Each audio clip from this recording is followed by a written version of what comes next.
Hello, everybody. My name is Graham Elwood. You're watching the Political Vigilante. It is Tuesday, the 26th of January, a little after 7. I wanted to start right at 7, but I couldn't get, I was trying to build segments for the show, but more, did you hear what they said about Jimmy? If your thing is making videos about another YouTuber, enough. So what's up, everybody? Welcome to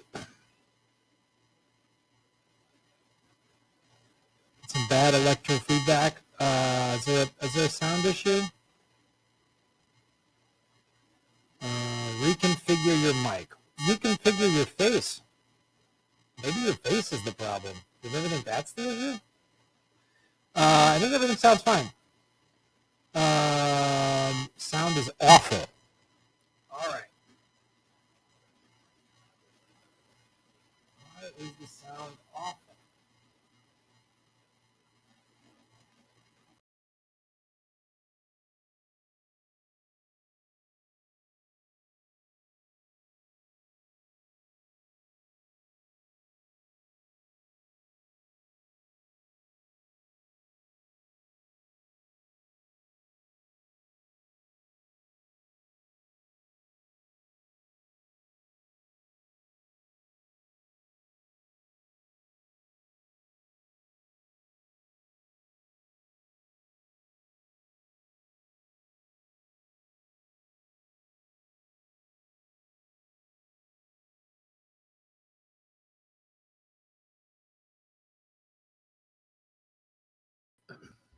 Is that better? We made some adjustments. Does that make the sound better? I think there's a cable I might need to replace, which means ordering it online and it'll show up in 9 weeks or whatever. Is that better? Let me know if that's better.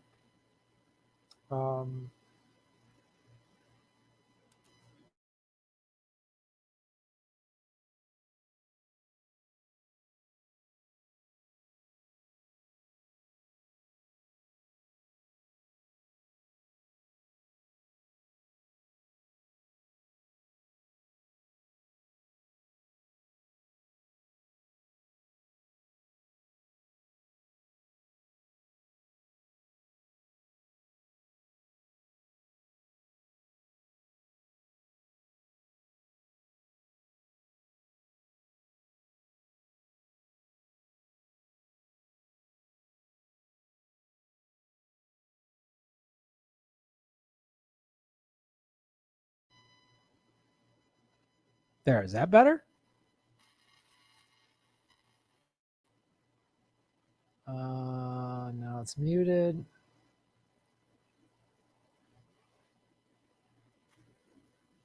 All right. Let's go. How's that? Oh, something happened, friend. Good now? All right, cool. You can hear me. Thank you. Right on. Thanks, everybody.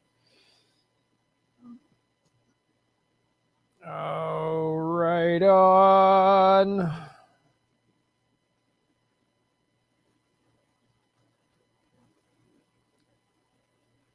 Sent in a question. Let me check that question out. Sam Dean. Thank you for supporting the show. You can do what Sam Dean did. Hit the dollar icon button. Let's get right to it. The Jimmy Dore interview, your thoughts and impending defense of it. Personally, I think it's okay to interview whomever you want. Well, Jimmy Dore just dropped a video about a guy. They made a documentary about this guy that I've seen. He also has a TED Talk about a black musician that befriended a Klansman. Jimmy just dropped this video.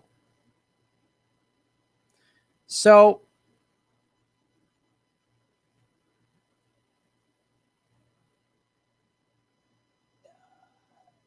the accusation is and it's by like Sam Snead or in Newsweek. And then some YouTubers that know that if you put Jimmy Dore in the title of a video, it'll get a lot of clicks. I know this. So I only put Jimmy Dore in the title of a video when I like interview him, or I did one, I think, when TYT was slamming him for force the vote. But if you just want to get clicks, do videos about Jimmy Dore, which is a bunch of YouTubers devote their life to that. That's their, which is like, wow, what a waste. What a waste. So I will say, you know,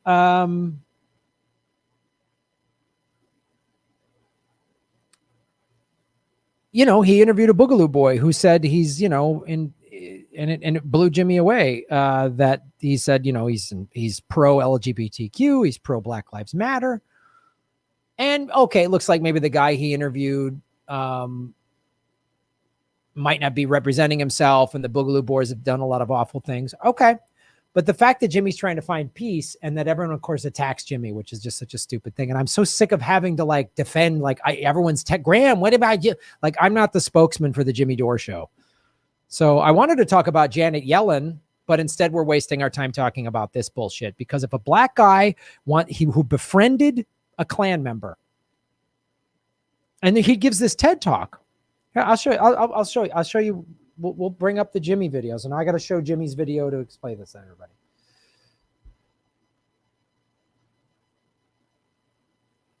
So we're not talking about? We're not talking about everybody that's dying because they don't have Medicare for all. We're not talking about the homeless problem. We're not talking about Biden rolling troops back into Syria. We're talking about a YouTube comedian that's trying to find peace. And if a black guy can find peace with the Klan, then why is Jimmy now he's a supporter of white nationalists? Because let me tell you something, the Klan has been lynching and murdering black people for 100 years. Boogaloo boys have only been around for a couple of years.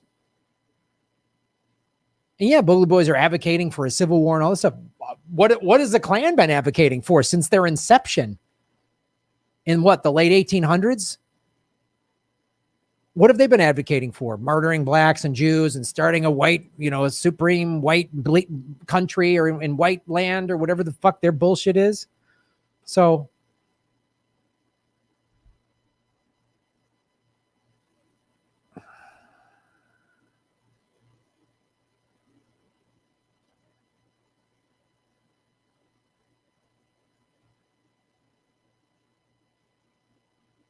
it's just like,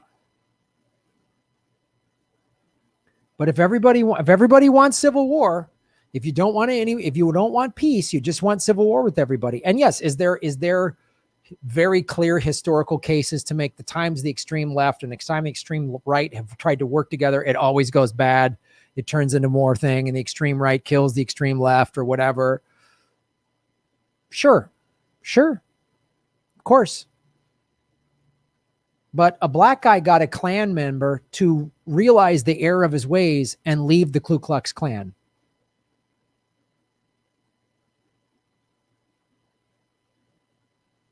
We're going to watch this.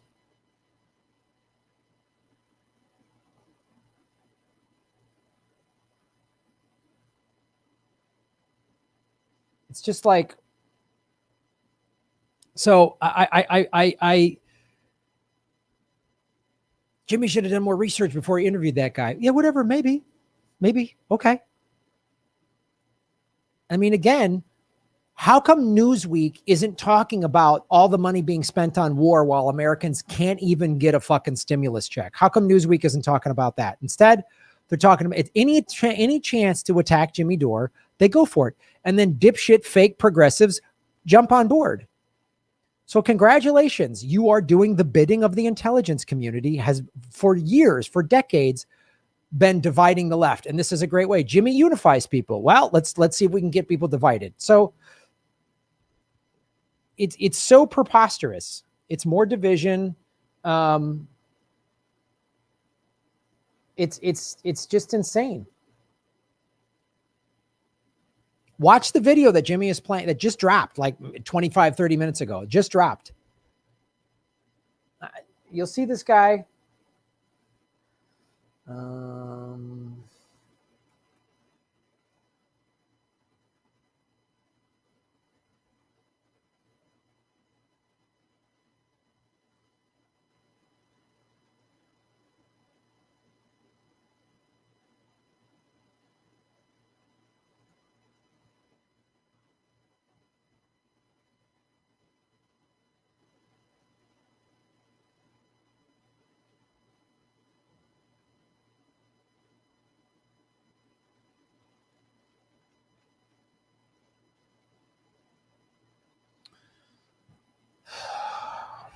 So fucking tired of doing this shit. I want to talk about Janet Yellen. I want to talk about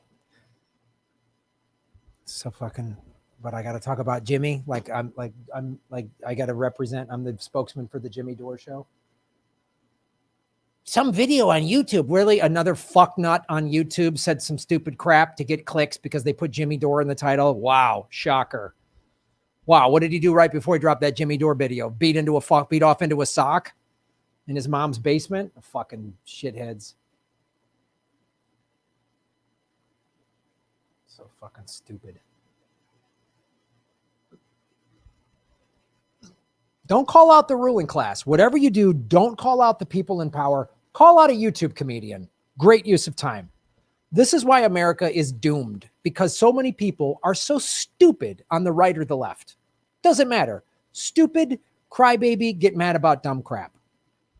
The MAGA supporters that took over the Capitol and Sam Cedar, they're all part of the same problem. Graham, are you saying Sam Cedar's a white nationalist? No, I'm saying his division and crazy bullshit are part of the problem. I mean, I'm in that video. Jimmy talks to me. I give my opinion on what that Boogaloo guy said. I'm amazed I'm not fucking attacked. Like, there's idiots that have made videos about me because I'm on the Jimmy Dore show. Like, I remember I saw Bernie Sanders at some rally in Iowa. Ron and I were in Iowa. We saw him speak at Iowa, and there was this long line of people, and he walked by, and I got to shake his hand. I said, hey, Senator Sanders, I'm a regular on the Jimmy Dore show. Really love what you do. And I said, oh, thank you so much. And he shook 200 hands. And some people were like, oh, Bernie hates Jimmy's crew. That's why he snubbed Graham Elwood. Like, oh, Christ.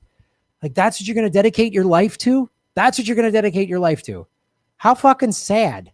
I try to find solutions on this show. Jimmy's trying to find a solution. He's trying to bridge the divide. We're on the brink of civil war. So you could say, hey, maybe the Boogaloo Boys aren't the ones to deal with it. But all right, we're going to get into this. I'm going to show you how wrong that belief is. And then I'm going to quote the philosophy of Kung Fu and a Buddhist philosophy.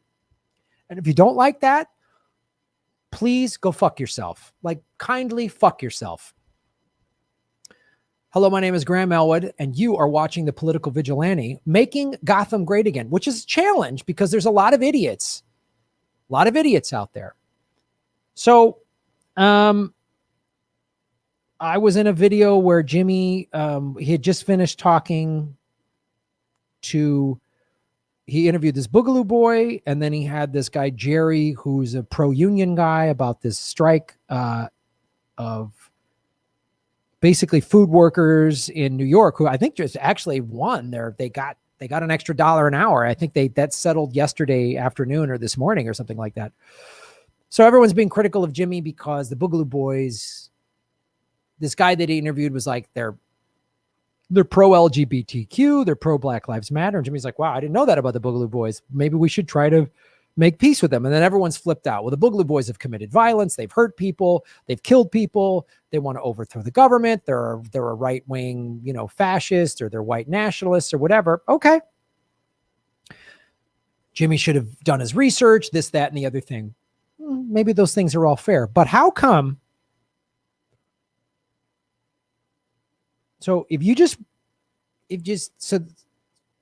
so how come what Jimmy did is so awful, but then this gentleman that I'm going to show in a second, I'm going to show his TED Talk,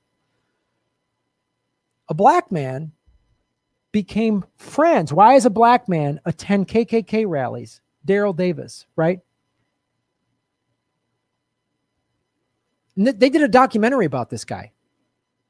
So this guy's praised, and as well he should be, for brokering peace and converting Klan members. Let's watch what he has to say. And then tell me that Jimmy's platforming Boogaloo Boy white nationalists.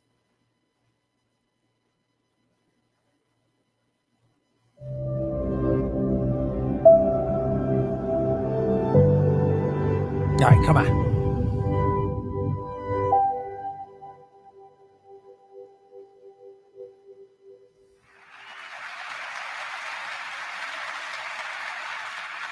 Well, this is a police officer's uniform, a Baltimore City police officer in particular, named Robert White. He gave me this uniform when he and I became the very best of friends. But, you know, I first heard about Robert White when I was a teenager. And then I later met him. I met him just a month after he got out of prison. He was in prison serving a sentence for assault with intent to murder 2 black men with a shotgun, and another sentence conspiring to bomb a synagogue in Baltimore. Now, I am a professional musician. I tour all over this country and around the world playing music. So how do I end up with a policeman's uniform? He worked for the police department by day, but he also had another job, which required a different kind of uniform.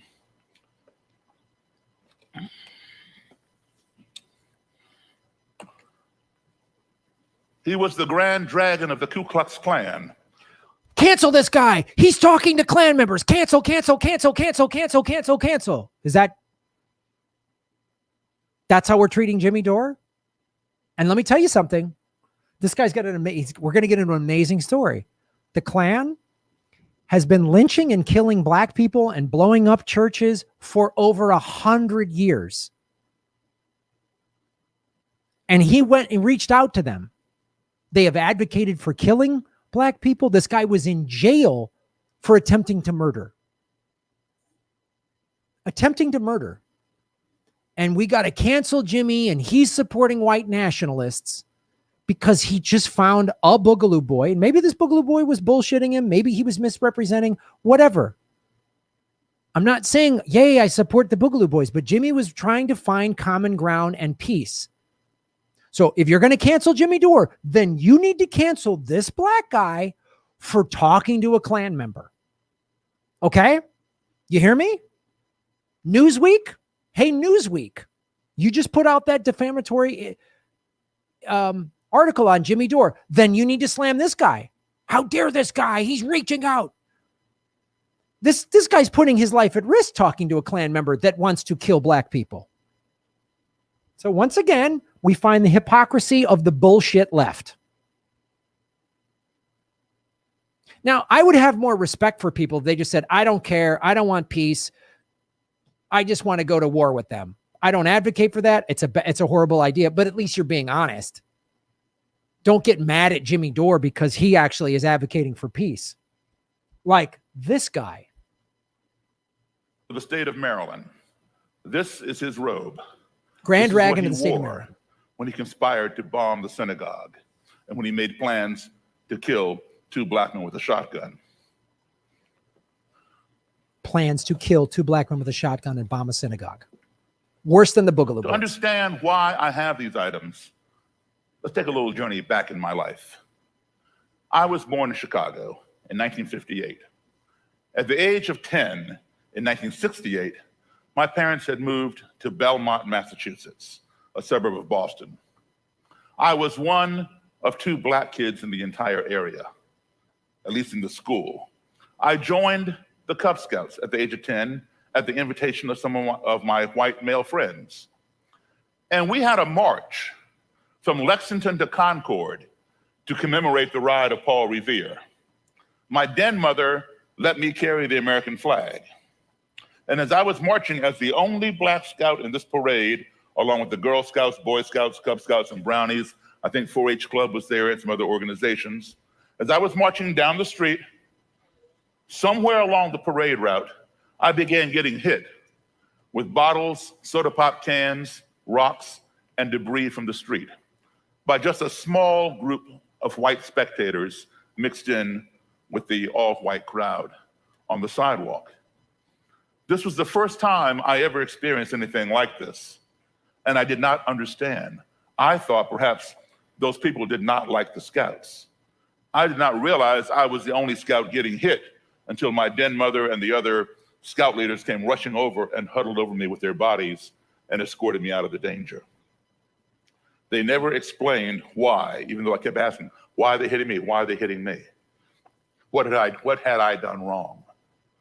When I got home, my mother and father, who were not at the march, were fixing me up with mercurochrome and Band-Aids and asking me, how did you fall down and get all scraped up?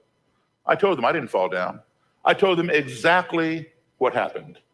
For the first time in my life, my parents sat me down at the age of 10 and explained racism to me. I had absolutely no idea what they were talking about. It was inconceivable to me that someone who had never laid eyes on me, never spoken to me, knew absolutely nothing about me, would want to inflict pain upon me for no other reason than this, the color of my skin. So I did not believe my parents. But more and more incidents began happening. And I realized my parents had told me the truth. I didn't know why people felt that way, but I realized that there were some people who did. So at the age of 10, I formed a question in my mind. That question was, how can you hate me when you don't even know me? So I grew up in my adolescent years, spending a lot of time buying books on Black supremacy, white supremacy, the Nazis in Germany, the neo-Nazis over here, the Ku Klux Klan, anti-Semitism, trying to understand that ideology, trying to get the answer to my question, how can you hate me when you don't even know me? Sounds like he's platforming Nazis again.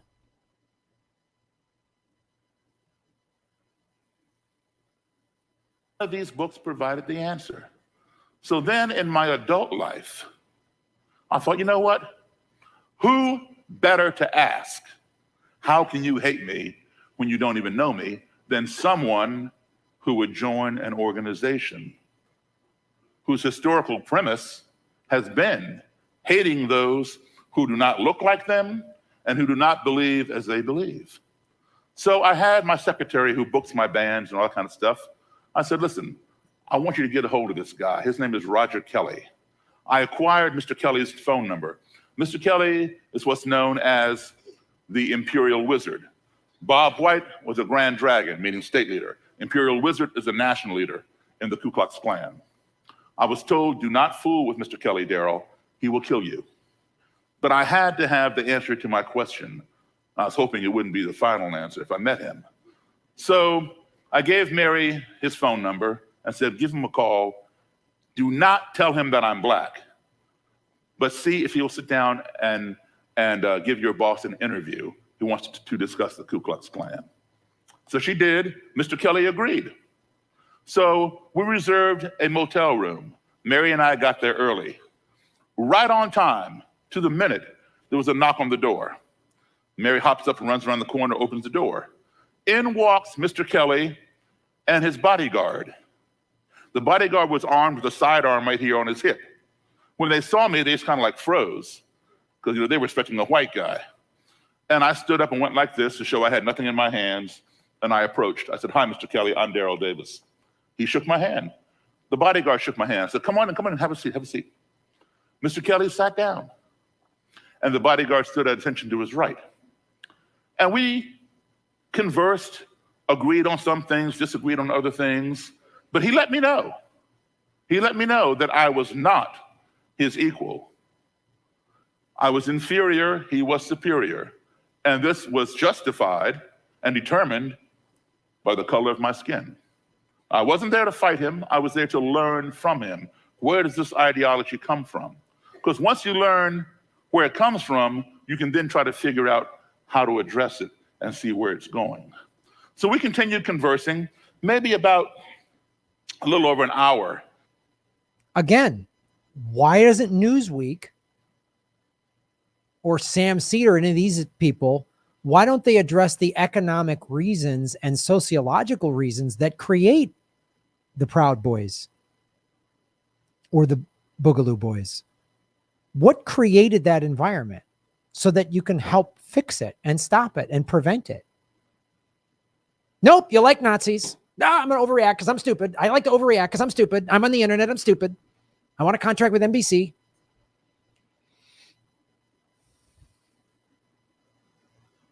I'm going to tell my story when this is done. Into this interview, there's kind of a strange noise in the room, kind of, and we all jumped. And I popped up out of my seat. There's a table between us.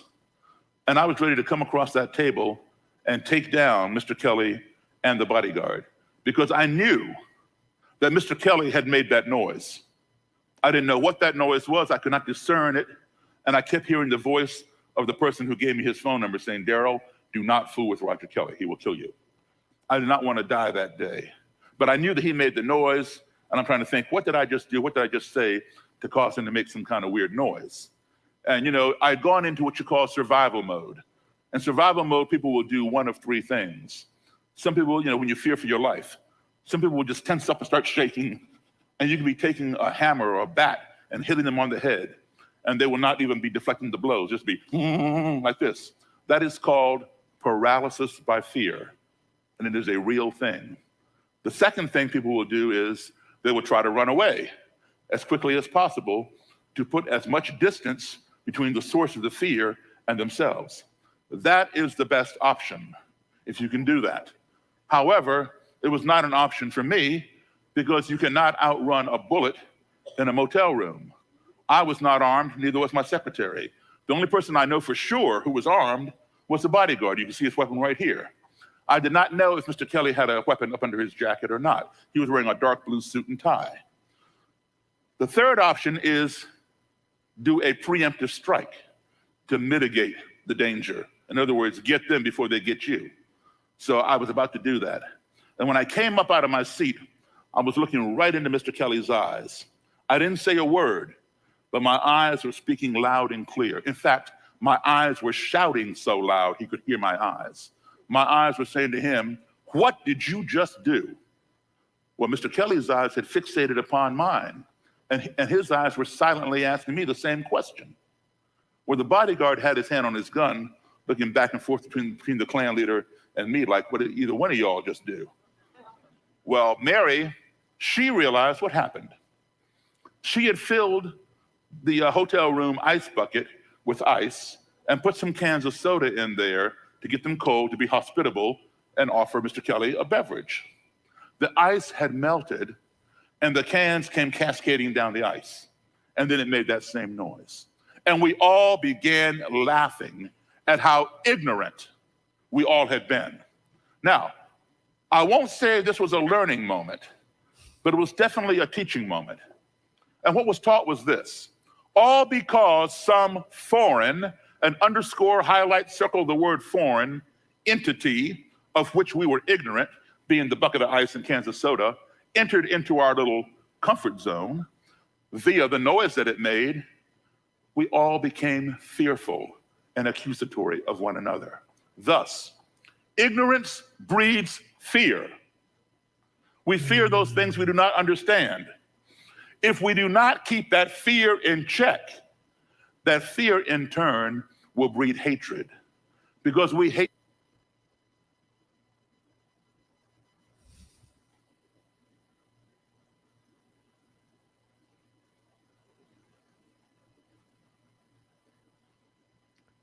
What happened at the Capitol? Everybody was ignorant and afraid and attacked it. We watched that video, and it's scary to watch what happened at the Capitol. So we react with fear. Get them. Patriot Act 2.0. Okay. If you want to go to civil war, go for it. You're going to see, and to survive, you're going to have to do awful things. You're going to see friends and family get murdered and raped. That's what happens in a civil war. You're going to have to do awful acts. If you survive it, you're going to be scarred the rest of your life with PTSD. But you know, maybe I'm just a dumb hippie. What do I know? Those things that frighten us. If we do not keep that hatred in check, that hatred in turn will breed destruction. We want to destroy those things that we hate. Why? Because they cause us to be afraid. But guess what? They may have been harmless and we were just ignorant. We saw the whole chain almost unravel to completion had the bodyguard drawn his gun and shot, namely me or my secretary, because it's his job to protect his boss and protect himself, or had I pounced and hurt one of them, trying to protect myself or my secretary. We did see that whole chain unravel to completion 3 months ago in Charlottesville, Virginia, This 2 is hours recorded from where I November live, 17. because ignorance was present. Fear was present, hatred was present, and destruction occurred when a white supremacist got in his car and tried to mow down people and resulted in killing one young lady named Heather Heyer. So we carried on with this interview, no more incidents. I would invite Mr. Kelly to my home. He would come to my home. He'd bring his bodyguard. Bodyguard would sit on the couch next to him. Sometimes the bodyguard would get bored, pull out his gun, start twirling it on his finger like this, while Mr. Kelly and I talked. I would invite over some of my other friends, my Jewish friends, my black friends, my white friends, other people, just to engage in conversation with Mr. Kelly, other than me. I wanted him to experience different people. This went on for a couple years. He did not invite me to his home, but he would have dinner or lunch at my table with me, this inferior person that he deemed not his equal. After a couple years, he began coming down to my house by himself, a national leader in the Ku Klux Klan. And then he began inviting me to his house. I would see his Klan den, and I would take pictures and take notes for my own knowledge and things. Then he began inviting me to Klan rallies. I'd go to these Klan rallies that have a 20 or 30-foot cross, wooden cross, two beams tied together, wrapped in burlap. The burlap was soaked in what they call Klan cologne, otherwise known as diesel fuel or kerosene. And Klansmen and Klanswomen in their robes and hoods and torches were paraded around in a circle around the cross. And either the Grand Dragon or Imperial Wizard would say, "Klansmen, halt," and they'd all stop. Then he'd say, "For God," and they'd say, "For God," "For race," "For race," "For country," "For country." Klansmen approached the cross, and they'd all close in to the base of the cross. Klansmen light the cross, and they throw their torch down at the foot, and whoosh, this big cross would be on fire. There you go. There's one rally, such rally, with the Klansmen. That's conversing with the Klan at a rally. And there's a rally with the cross on fire. Now, they would give speeches. I would take more notes and try to absorb and try to understand, not that I'm believing in what they're preaching, but I'm trying to learn and understand what is the impetus for it. So, not that I'm believing what they're preaching, but trying to understand what their impetus is. Jimmy doesn't believe what the Boogaloo Boys advocate, neither do I, but was trying to get to understand. Jimmy platformed. Okay. That's what this guy did. He put his life at risk. A black man going to a Klan rally? Back in the day, the only reason he would have been at a Klan rally is to get lynched. How many black people, the last thing they saw before they left this earth was that burning cross?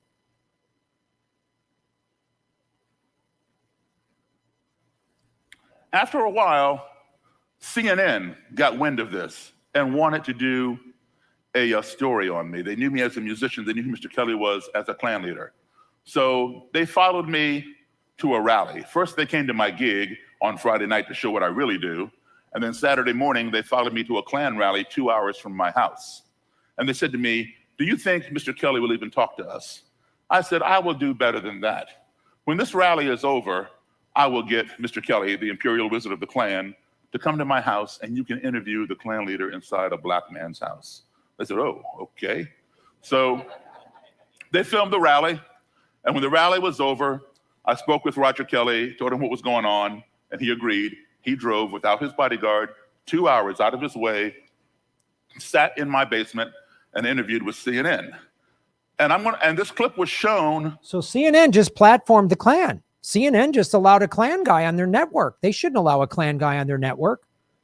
Do you see how crazy it is to accuse Jimmy of that? I'm just letting you know. CNN was like going to give the Imperial Wizard of the Ku Klux Klan airtime.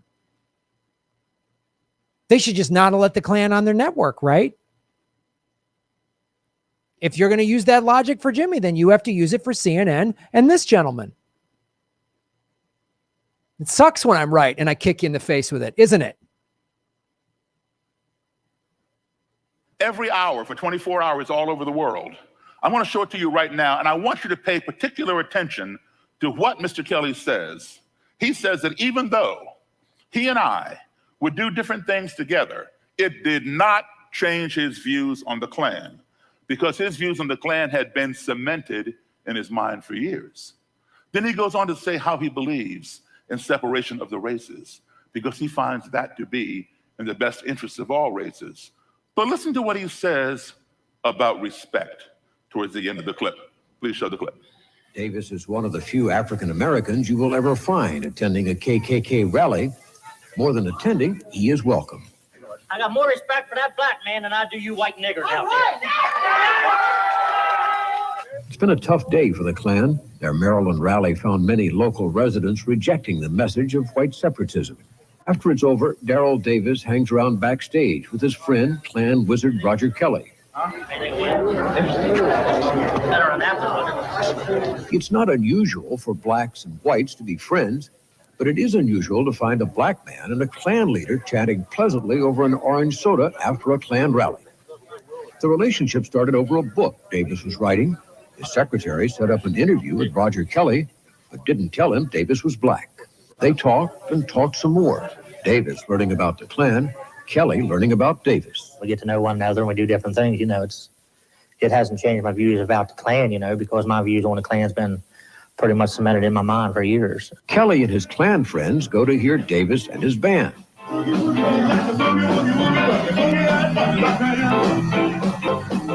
And Davis goes to their rallies. I sat on the front row and listened to each Klansman speak. Some things I agreed with, other things I did not agree with. Davis thinks that his presence promotes badly needed understanding. Hate stems, I believe, from fear of the unknown. And I think this is all across the board, regardless of whether it's a Klansman or anything else. But he has no illusions about the Klan. If he did, his friend would be quick to disabuse them. And I believe in separation of the races. I believe that's in the best interest of all races. Does he really? Or has friendship transcended the color barrier? Listen to Kelly at a Klan rally. I will follow that man to hell and back, because I believe in what he stands for and he believes in what I stand for. A lot of times we don't agree with everything, but at least he respects me to sit down and listen to me. And I respect him to sit down and listen to him. The strange relationship of a KKK wizard and his black buddy. In Washington, I'm Carl Rochelle, CNN Sunday Morning. Respect is the key. Sitting down and talking, not necessarily agreeing, but respecting each other to air their points of view. Because of that respect and my willingness to listen and his willingness to listen to me, he ended up leaving the Klan, and there's his robe right there. I am a musician, not a psychologist or sociologist. If I can do that, anybody in here can do that. Take the time to sit down and talk with your adversaries. You will learn something, and they will learn something from you. When two enemies are talking, they're not fighting, they're talking. It's when the talking ceases that the ground becomes fertile for violence. So keep the conversation going. Thank you all very much. Oh, wow. Sounds like he's okay. What did he just say? So if we're mad at Jimmy Dore for asking a Boogaloo Boy questions, then we're going against what that gentleman said. So that guy got a Klan member to leave the Klan. That sounds like a win for humanity, right?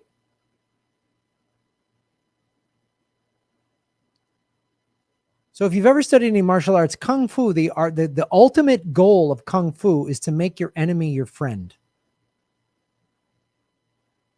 I studied more Japanese martial arts. Victory comes with the sword still in the scabbard.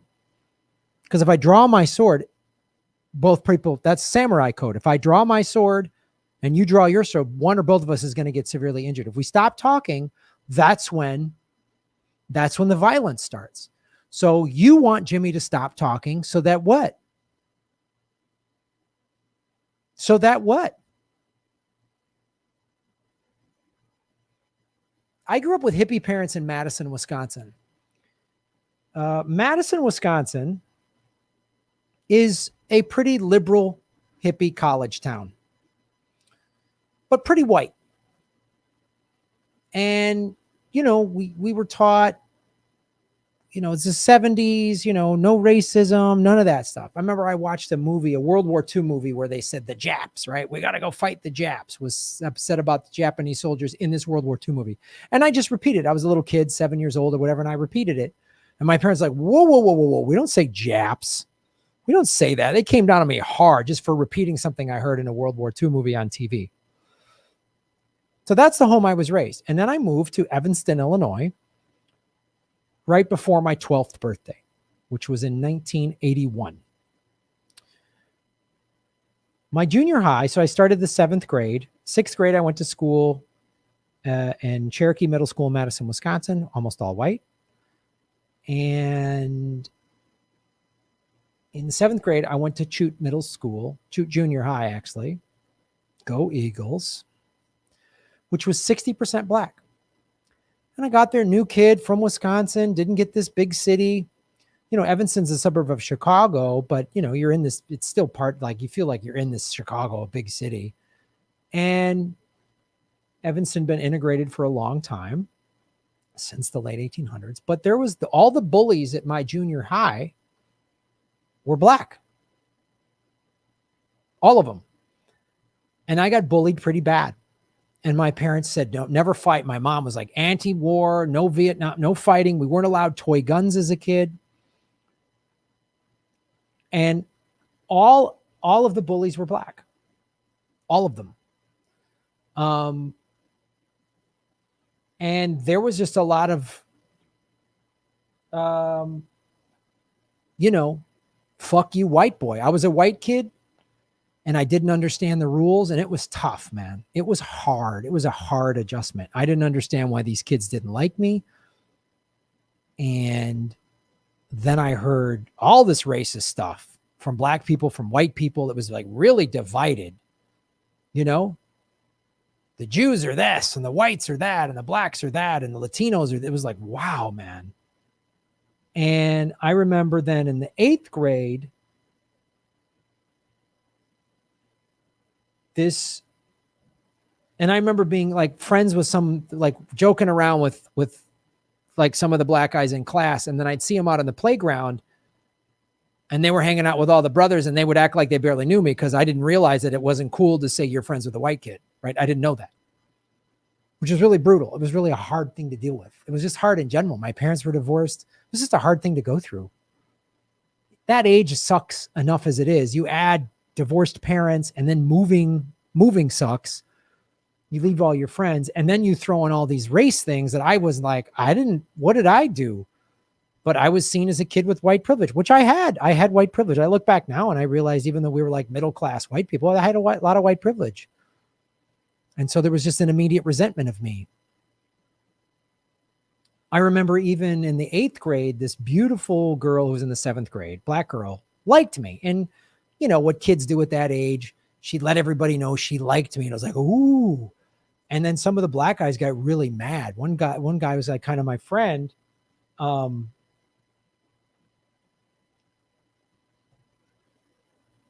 Like kind of turned on me because he was mad that a black girl liked me.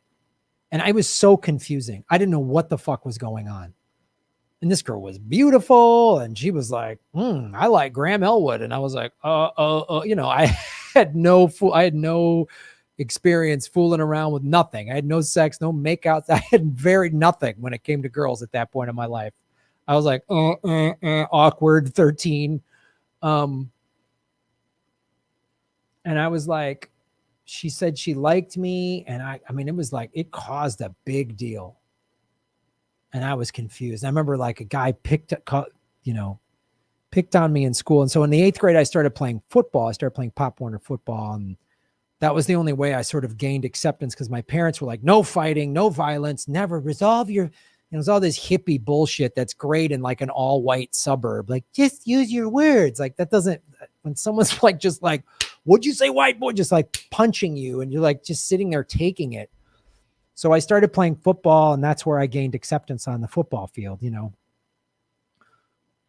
when I knocked some dude on his ass in football practice, suddenly I wasn't this candy ass white kid anymore.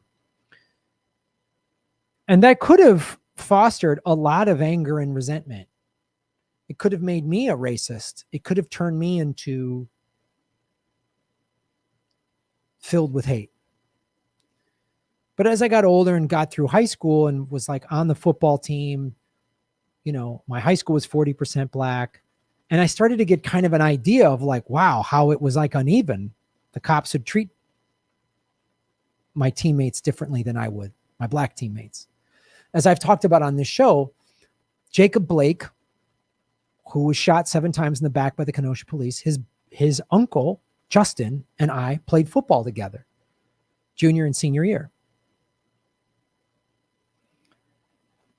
Jacob Blake's father, Jacob Sr., also went to my high school. I didn't know Jacob Sr. because he was graduate. He was a couple years ahead of me, so I didn't know him. And I went to a big high school. It was 3,600 kids.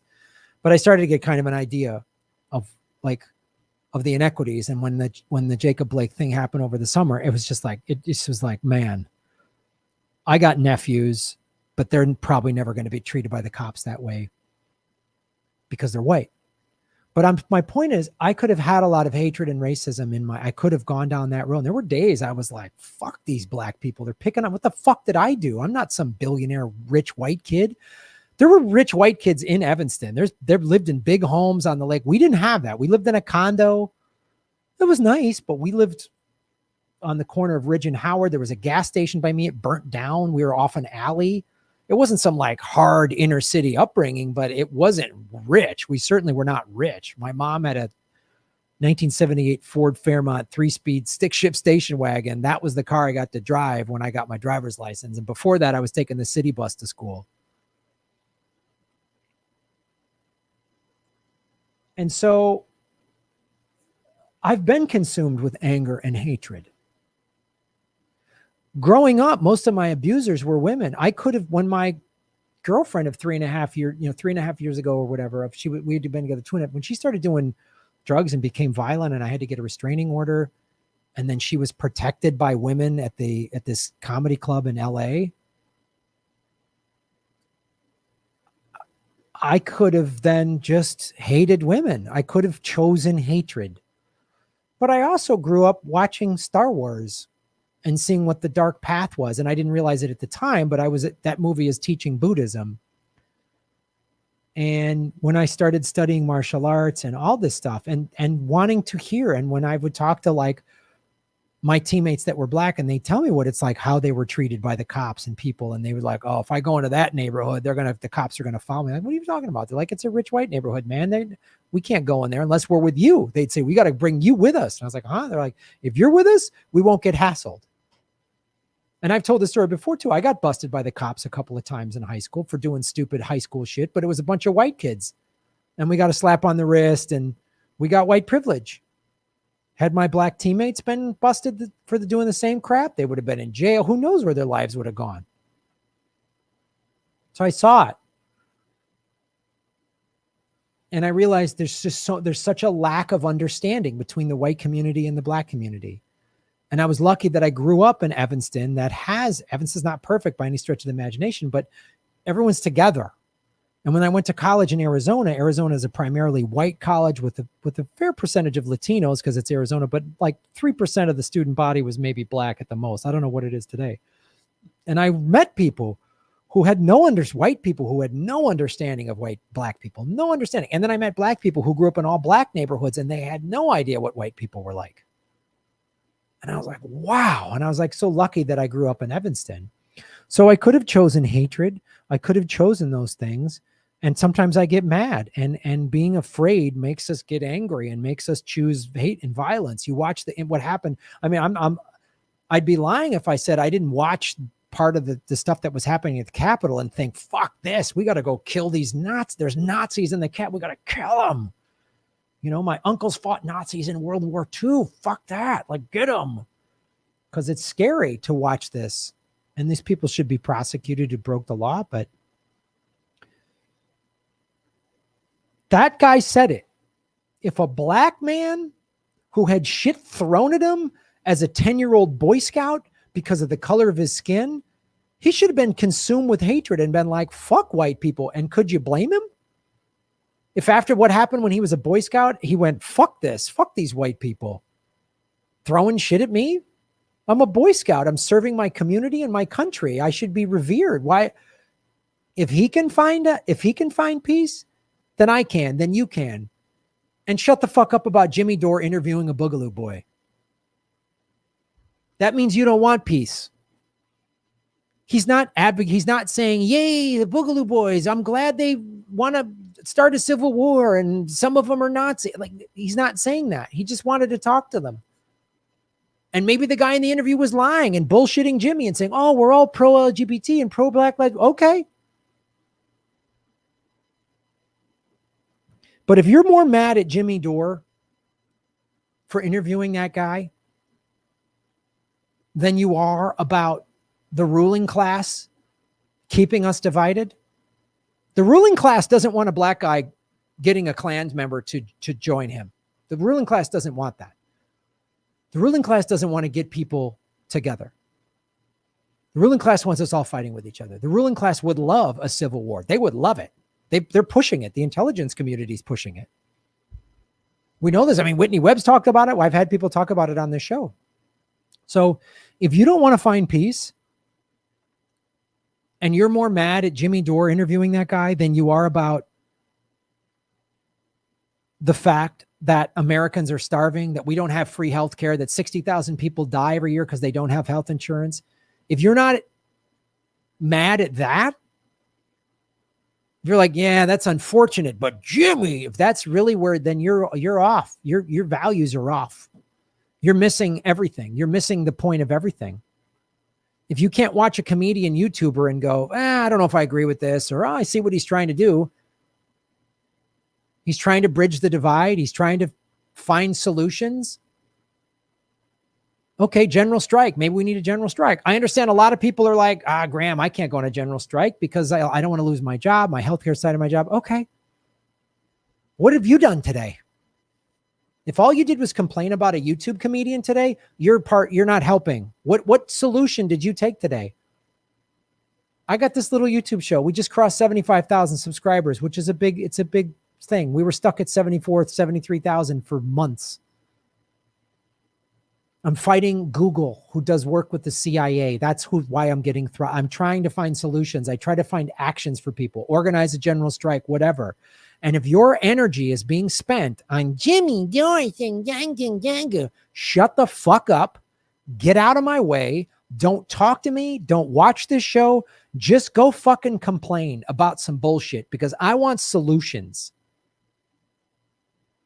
That black guy found a solution to racism. And that guy's got bigger fucking stones than I'll ever have to go to. I wouldn't go to a Klan rally. As a white guy, I don't think I would go. I don't think I could peacefully talk, but maybe I can now after watching that TED Talk.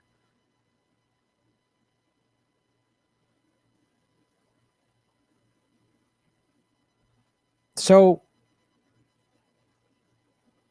if you're unwilling to talk to somebody you don't agree with, you're unwilling to even listen.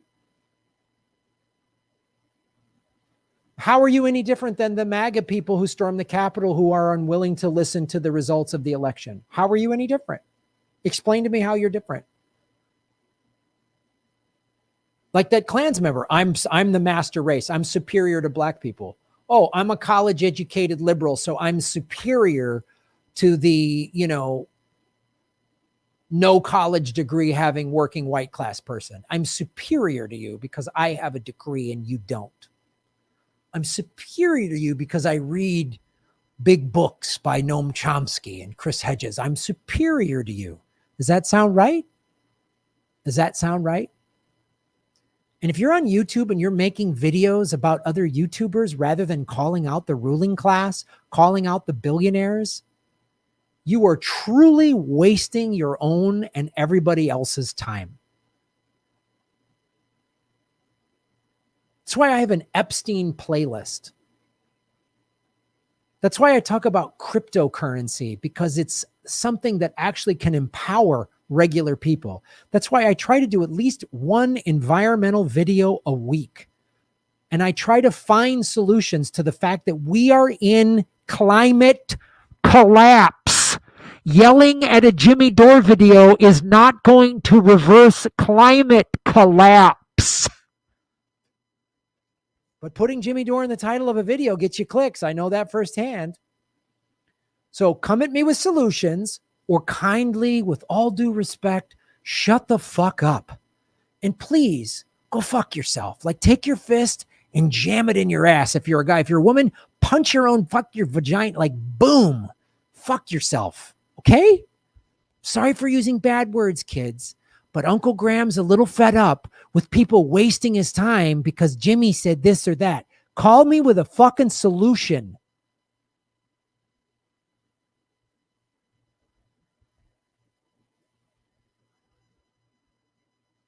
Put in the comment section what you've done to try to make the world a better place. And it doesn't, I know you're just one person. I'm just one guy with a little YouTube channel.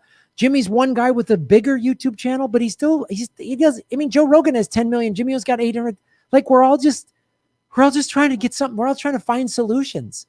And if you don't agree with our solutions, that's fine, but come up with a better one. It's like the force to vote. I don't like Jimmy Dore. Okay, what's your solution? Your solution won't work. Okay, if my force to vote is not then what's your solution to that? It's not that. Okay, but give me an answer. You're the problem. You're too angry. Nobody had Cenk. None of these other idiots had. If Cenk had a better idea than force to vote, I would have listened because I just want Medicare for all. So give me a solution. Put solutions in the fucking comment section.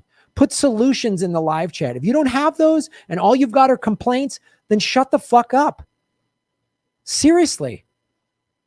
Shut the fuck up.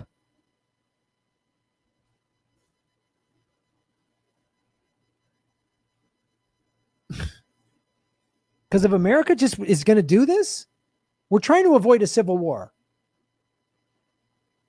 To all my viewers in other countries, you're watching America and you're going, oh, Graham, America's collapsing. You guys, your country is collapsing. I'm living in a country that is collapsing.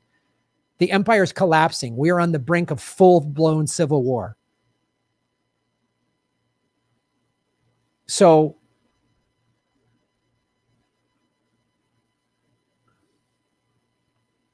an eye for an eye leaves the whole world blind. If you hear that and go, wow, you're right. Or do you hear that quote from Gandhi? Go, oh, Gandhi, he wants Nazis to have better vision than me. I don't know what to tell you. You're just as nuts as the Nazis.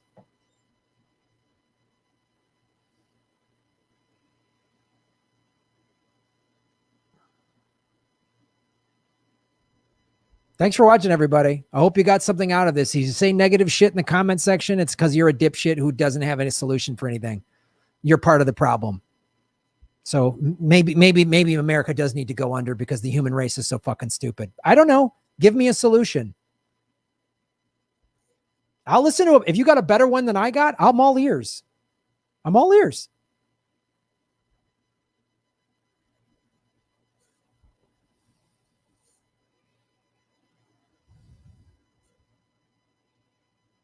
I'm tired of saving Shave Your Knuckles for Justice and Make Gotham Great Again because it doesn't know it. No one wants to do that. They just want to bitch. So I don't know. Civil war is going to be a nightmare. You want to what? You want to live through a civil war? See what happened. Go read about what Bosnia was like during that one. That was fun. See what Sri Lanka, their civil war. See what that was like. It's awful. Bombing, killing, watching people you love get murdered and raped, seeing atrocious things happen. You're going to have to commit atrocities to survive. Does that sound fun? Does this sound fun? Okay, cool. There's corporations destroying this earth. There's a global sex trafficking billionaire pedophile ring that controls the world. But a comedian was trying to find common ground with a Boogaloo boy. That's worse somehow than the billionaire sextra. Biden rolled troops back into Syria his first day in office to protect oil, but that's not that big of a deal. But this is okay. I'm tired of repeating myself. Good luck.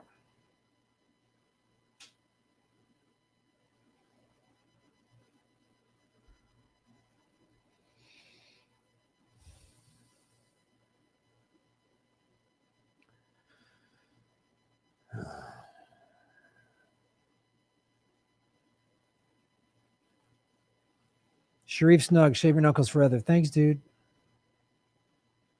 Thanks for supporting the show, man.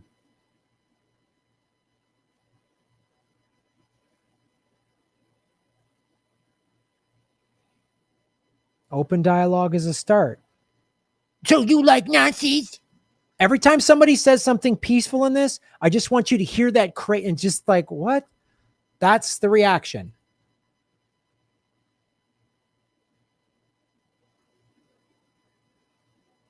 We need to grow food for our own yards.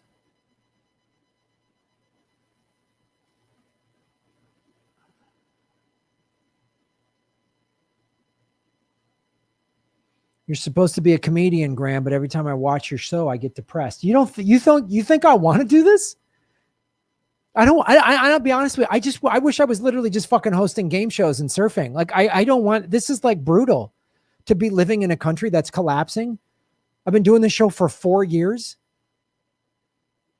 thinking someone is we're going to get somebody in 2020, and we're left with Joe Biden and Kamala Harris.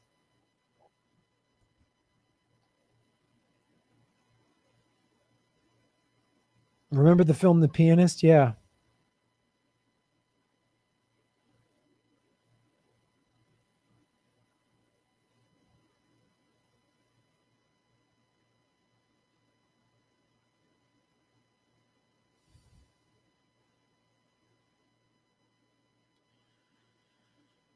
$292 likes.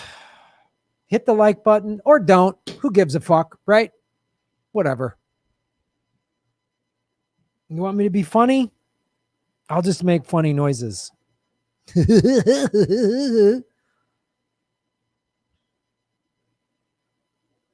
Emblem Fate. Shaving knuckles for justice, buddy. Scam schemer fakes being outraged after hardcore shaming people for not wanting to vote for the last living segregationist. Let's unite, not fight. Yep. Jasuya Bonilla. The scary part is they have the technology now to start their super race. Yeah. Some people say when you don't agree with family, stop talking. Yeah.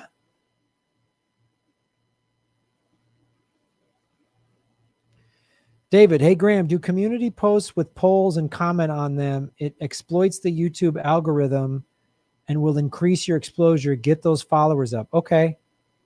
I haven't really done much in the community post, but I guess I should do more of that. You're not the first person to say that. I appreciate that. Thank you.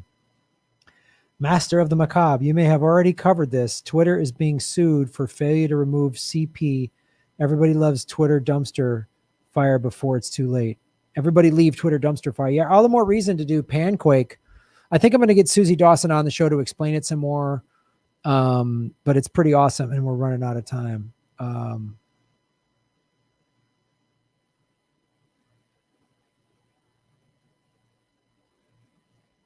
Hey, Graham, call Game Show Network to do a reboot of Graham. You got it, everybody.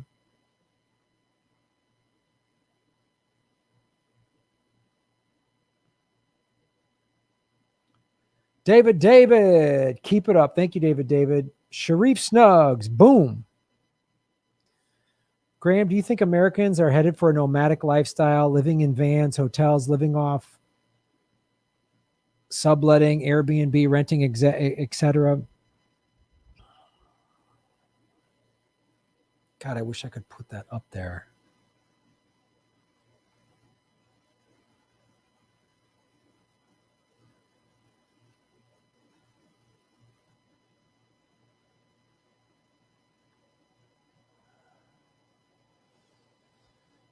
We'll do that. All right.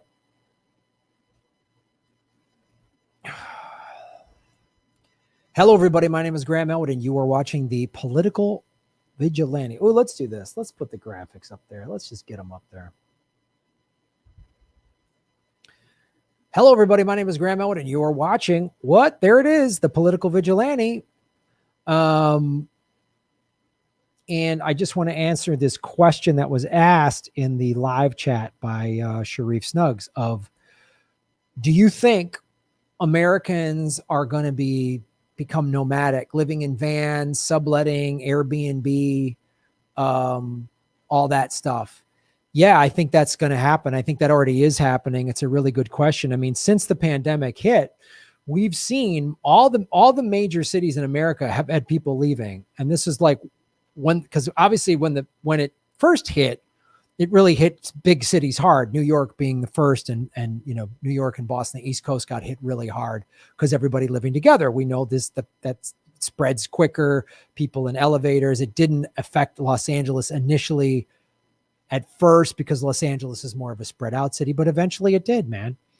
And it's hit big cities all over the country. So people have been moving out of big cities. Part of it was like in California. California has a high cost of living, as obviously does New York City and other big cities like Chicago. They have higher costs of living. So people were like either lost their jobs and were like, well, I got to move back home or move where it's cheaper. Or they were like, well, now I'm working remotely and everything in the, you live in a big city because it's stuff, there's stuff to do, right? That's why you live in a big city. I would assume most people, there's concerts and sports and blah, blah, blah, all that stuff shut down. So a lot of people went, well, if I'm working at home, why am I spending all this money on rent? I mean, we've seen Arizona, Omaha. I mean, all these people from California, New York, and big cities have moved. Chicago, they've moved to more rural areas. And I think when things open up, if everything, because this notion that when things open up, boom, the economy is going to be back and everything's going to be humming perfectly. Unfortunately, that's not true. I've said this before, but when the Depression hit, when the stock market crashed in 1929, it wasn't until about 1931 or 32 that it was like, oh, we're in 1932. It was like, we are in a depression. It is bad. So we're not even there yet economically, unfortunately. And this isn't just my opinion. I'm just repeating what a lot of financial experts and economists who know way more about this stuff than I do are saying. So when that happens, yes, people are going to be living in their vans. People are going to be nomadic. People are already having to scramble. I mean, that's already been happening. People are having to get roommates or sublet or sell their home or whatever. People that own vacation properties, nobody's traveling for vacation. So they've they're living in their vacation property or renting it out full time. They're living in their vacation property and renting out their regular home or whatever. We're selling one of them. Couples that had 2 cars have sold one of their cars and now they just got 1 car. And I think you're going to have a lot of people in America nomadic. I mean, that was what happened in the Great Depression. The Dust Bowl hit and people there were just nomads. I mean, that was just, all those songs, that were written, King of the Road. I mean, all those songs about living in the boxcars. And I mean, that's going to be happening again. And it's going to go on for a while. And, you go through like Los Angeles, where I'm at, and there's parts of LA that are just gutted out. I mean, boarded up, nothing's there. It just looks like a bombed out city. I mean, there's just parts of it and there's just tent cities everywhere. And I would imagine most major cities are like this. And you've got food lines miles long in every city in America. Like we had in the 30s with the soup lines. So, yeah, I don't know what America is going to look like. I hope this gets fixed, but I'm not seeing it. I mean, they're talking about delaying Biden's stimulus plan till March or April, and Pelosi and Mitch McConnell can't agree, and they're bitching about the filibuster and the impeachment. Meanwhile, we're not getting anything. We're supposed to get $2,000. Now it's $1,400. We might not get it till March or April. People need money now. Biden proposed rent forgiveness in his new stimulus plan, which is what we should do. Not push back the eviction, just forgive it. Pay it off. You're 7-8 months behind on your rent. It's paid off. Then the landlord gets made whole. Because I've talked about this before. Most landlords are not like big evil corporations. There's some of that, but most landlords are just small business owners who went and bought income properties. That was their small business. And they're, if you own a little, you're renting out your home, or you've got a little apartment complex you're renting out, and half the people are 7-8 months behind on your rent, what are you going to do? You're paying a mortgage on that property. So if we gave rent forgiveness, everybody gets up to date on their rent. The landlords get their money. The banks then get their money. Everybody's made whole. But until that happens, you're going to see a lot of nomadic people. The rents in Los Angeles have already come way down. There's more for sale and for rent signs that I've ever seen in LA. The last time this happened was after the 94 Northridge earthquake. So it's like that everywhere. And then I've heard people tell me in smaller towns, oh, the rents have come up because all these people from big cities have moved here and the rents are cheaper. You know, so America is going to be nomadic for a while. You know, whole industries have been wiped out. You worked in the hospitality industry or live events. I mean, you worked for a hotel, a rental car company, anything in the travel industry. And even when everything opens up, what percentage of the people are going to be traveling because people don't have money? You know, if you got 20, 30% unemployment, who's got money to travel? Live events, that's, you know, stand-up comedy. I already know several comedy clubs and nightclubs and bars and rock clubs. They're done, out of business, closed their doors. And I've said this before, I figured it out, just loosely calculated. When a stand-up comic goes on the road, there's about 70 jobs that are impacted by me, one comedian traveling to one city to do one show. 70 jobs. And most of those jobs are shut down or minimal, you know. Sure, they're still running flights. Sure, there's hotels operating, but they're at 20% occupancy. You know, you drive by any airport, drive by the rental car lot at any airport. There's just cars sitting there and being unused. And they never have enough spots for all their cars because they know a bunch of their cars are out. So now they got to like find extra spots for their cars and stuff. You're just seeing rental cars parked up everywhere. I heard about one airport and they just like all the rental car companies shut down and they're just using one desk for all of like Hertz, Thrifty, Dollar, Avis. They're all under one roof and there's just like two people working there.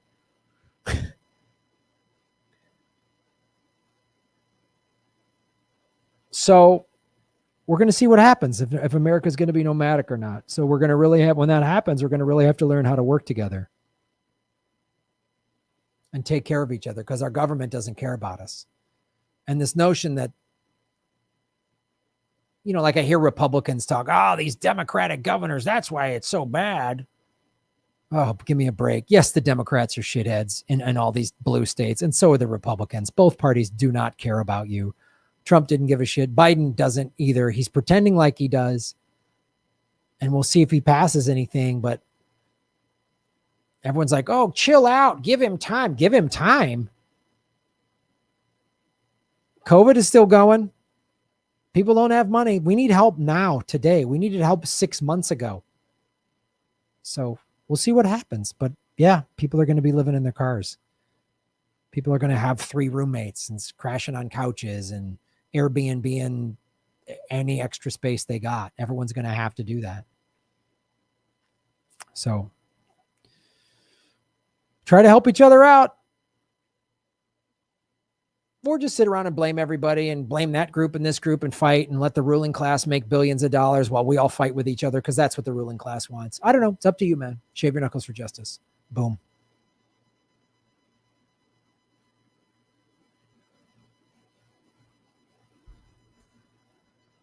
Vermin Hound, thank you for everything you do. People like you, Jimmy and Ron, are what we need right now. You guys give me hope.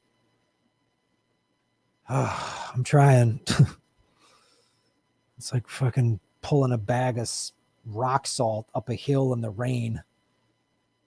I mean, I appreciate all your support. I really do. But Jesus Christ. Some days I'm just like, what? Rob Morgan, Shave Your Knuckles for Justice. This was a brilliant interview by Jimmy. You, Ron, and Jimmy are doing amazing work. You guys are handling this beautifully. We got your back. Thank you, Rob. I appreciate that. Sharif Snugs, what's up, dude? Thanks for supporting the show, Sharif. You always ask great questions, and you seem like you give a shit. Graham, I know about Daryl Davis already. I saw Jimmy's interview. I'm sorry you have to defend Jimmy. I had an argument about this topic already. I don't think the left or progressives know they have become schizophrenic. No, they're nuts. And it's like, yeah, just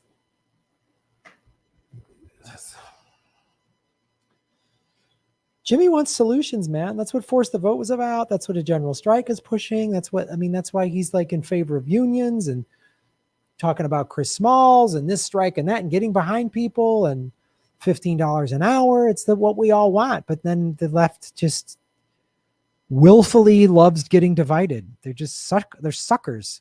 They won't fight for the right things. They won't get together and fight and say, no, we're not backing down. They're more inclined to fight with each other.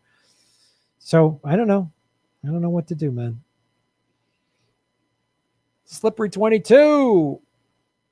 Magnus, a bit weird, but absolutely reachable guy. And from my point, more relatable than still arrogant shits that are calling him and JD a fascist. Yeah, I know. Smog ruler, boom.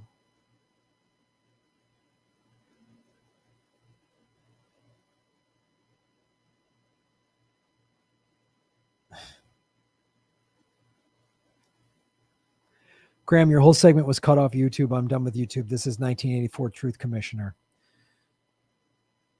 Well,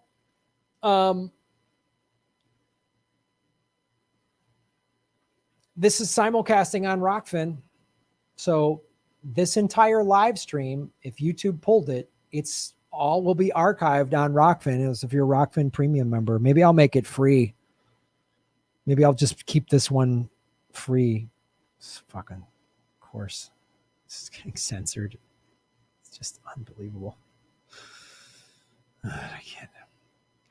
Sam Dean, Granny P sings Black or White by Michael Jackson. That's funny. We'll see about that. Andrew Dwyer, BJG was more calm debating Sam than I would have been. Oh, Brianna Joy Gray. Yeah, well, Brianna's great. She fights, but she's real calm and focused. And what's up, everybody on the Rockfin? Thank you so much for supporting the show over there on the Rockfin. Right on.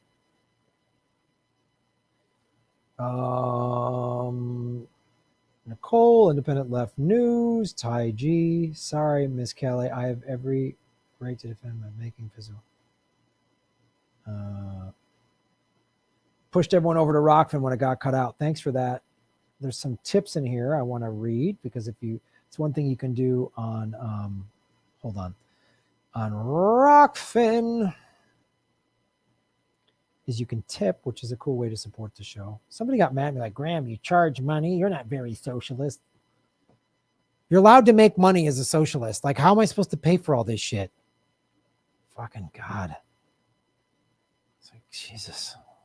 I'm gonna start reading the fucking crazy emails that I get. It's starting to piss me off. Damn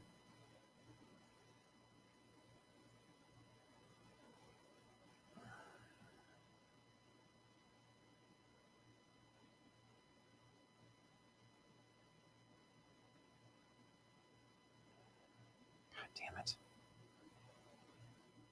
Where are these tips? They're not on. All right, hold on. Sorry, Rockfin.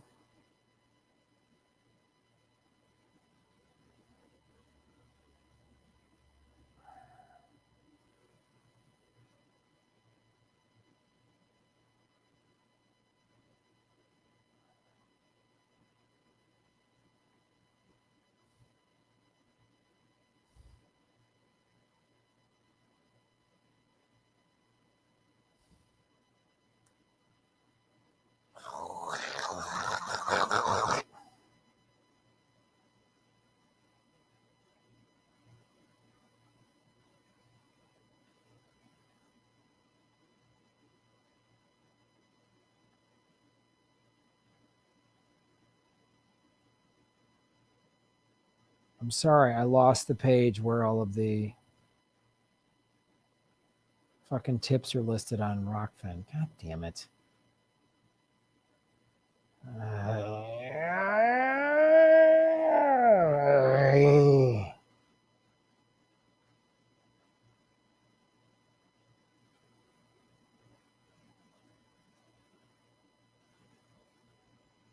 I'm sorry there's no block feature in Rockfin.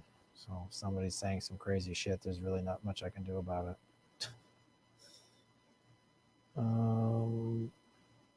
Tips only. There we go. There we go. David Guevara, thank you so much. Shaving Knuckles for Justice. Robin Pernado, boom, Rockfin from now on. Right on. Yeah, YouTube cut me out. So go to Rockfin. Buck Smith, what's up? Sorry, YouTube cut you off. I'm ready to move to Rockfin. Please do. Rockfin is free. Just sign up, free to sign up. If you want premium content, it's $10 a month. And you get mine and Ron Placone and the whole platform for $10. Lee Camp, Nazar Ghanim, F YouTube, Shave Your Knuckles for Justice. You got it, brother. Progressive, Shave Your Knuckles for Justice. F YouTube, right on. Lokesh Mandvikar. Thank you so much, everybody. Thank you. That's so cool, man. I really appreciate it.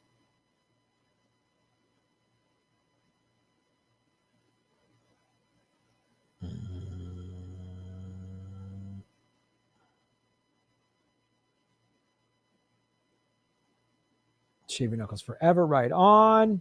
Gina G, what's up, Gina? How you doing, sweetie? Love you, Graham. Thanks for reporting on the corporate hellscape we live in. You're so good at calling out the BS. Thank you so much. Thank you. Kate, thank you for what you do, Graham. Thank you, Kate. Thank our moderator. I'm going to give you my opinion, whatever it is. I'm not giving opinions because I think they get clicks. Zmog Ruler, what's your idea of a happy ending for everybody? I don't know. People wake up and unify and realize the 1% is the problem. They realize we're in class warfare. That's what happens. There's no reason to be mad at a race of people it's like ridiculous. Be mad at the race of billionaires that are screwing over the planet. Get mad at them. If you really need it to be a race war, then just call a bit of, billionaires. They're the evil race that you should be mad at. Like, they're fucking raping and selling children and making billions of dollars doing it. But Jimmy interviewed a Boogaloo boy. That's fucking stupid. Graham makes me feel less alone. Right on.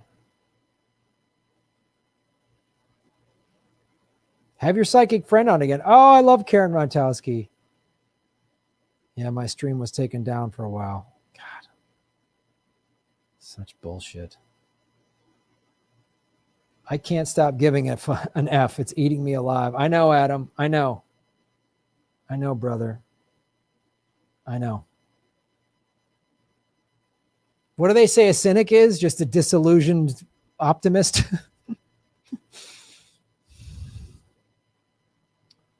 402 people watching, 397 likes. Let's get the likes up to 400, everybody. Just 3 more. You can do it. You can do it. You can do it. You can do it.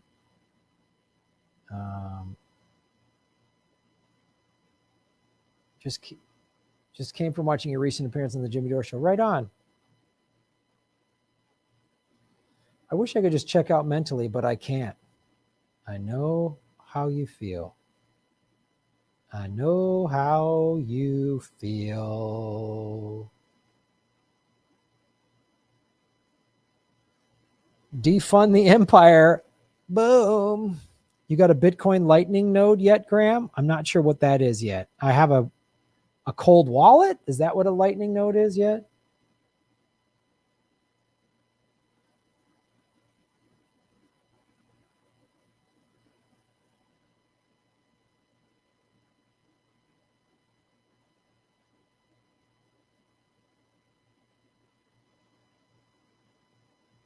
The Rockfin chat is not working. Thank you for that. Should be working now. Let me try it right now. Oh, Christ.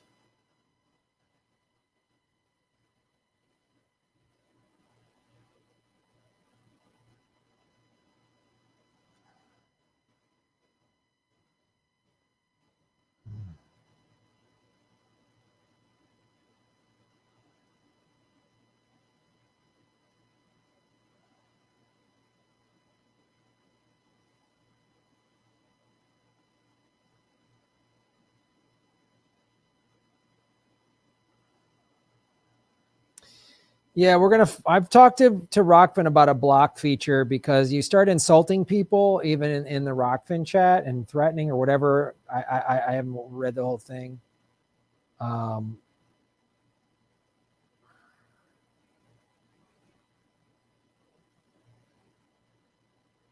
right. If you're threatening to punch somebody, that can't happen. You can't do that. Oh, fuck. Hey, Graham, loyal, longtime follower from Geraldton, Western Australia. Right on. I love Western Australia. Loved it. Migrate to Rockfin and Panquake. You got that right, brother.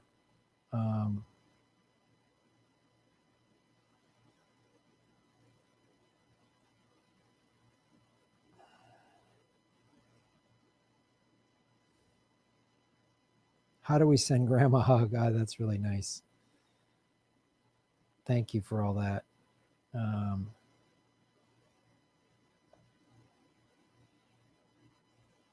You want to send me a hug? Oh, so you like white nationalists? Wait, what? That doesn't make any sense. North American ape, shave your knuckles for justice. Remember all the tweets from the boutique left saying how they're going to hold Biden accountable? You can't see, but I am.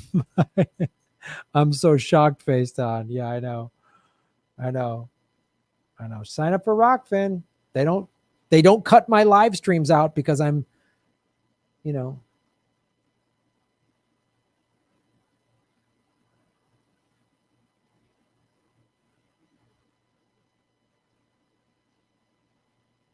everyone $1 billion and let's start over. I love that idea. I'm so on board with that. That's the quote. Inside every cynic lies a crushed optimist. Thank you, Adam Gray, for that. Thanks for supporting the channel, dude.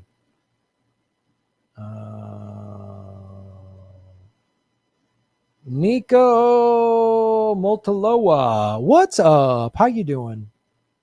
It's so effed. How can I see the homeless population grow in San Diego in real time and the government has zero plans? Homeless people are putting all their belongings in storage units since it's cheaper than rent. Great job, USA. Yeah.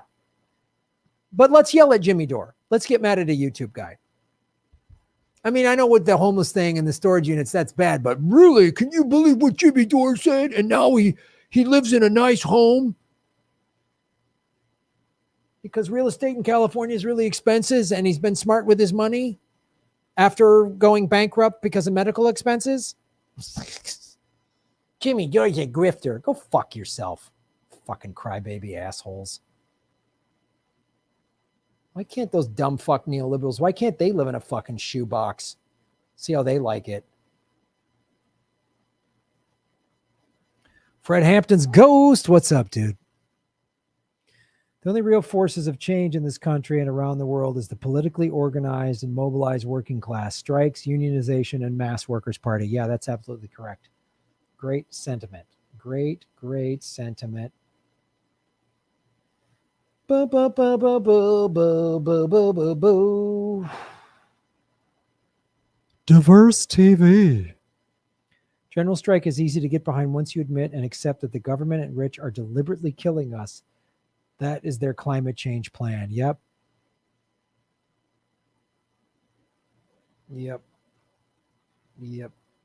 Nick Sandoval. What's up, Nick? Grow your own food is a great solution.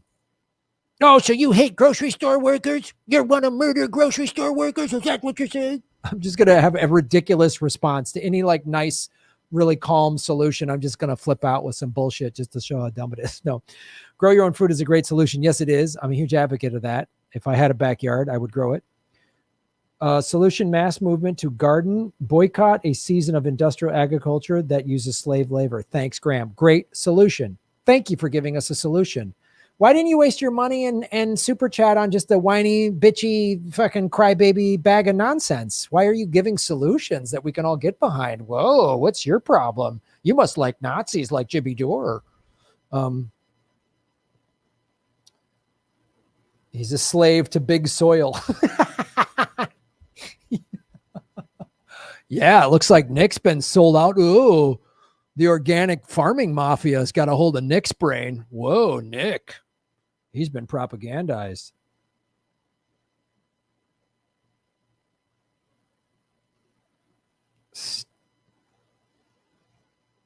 My screen and chats are blurry?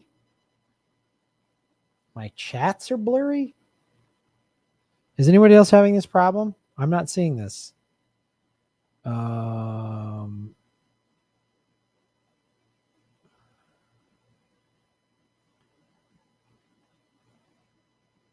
what do you mean they're blurry on the screen?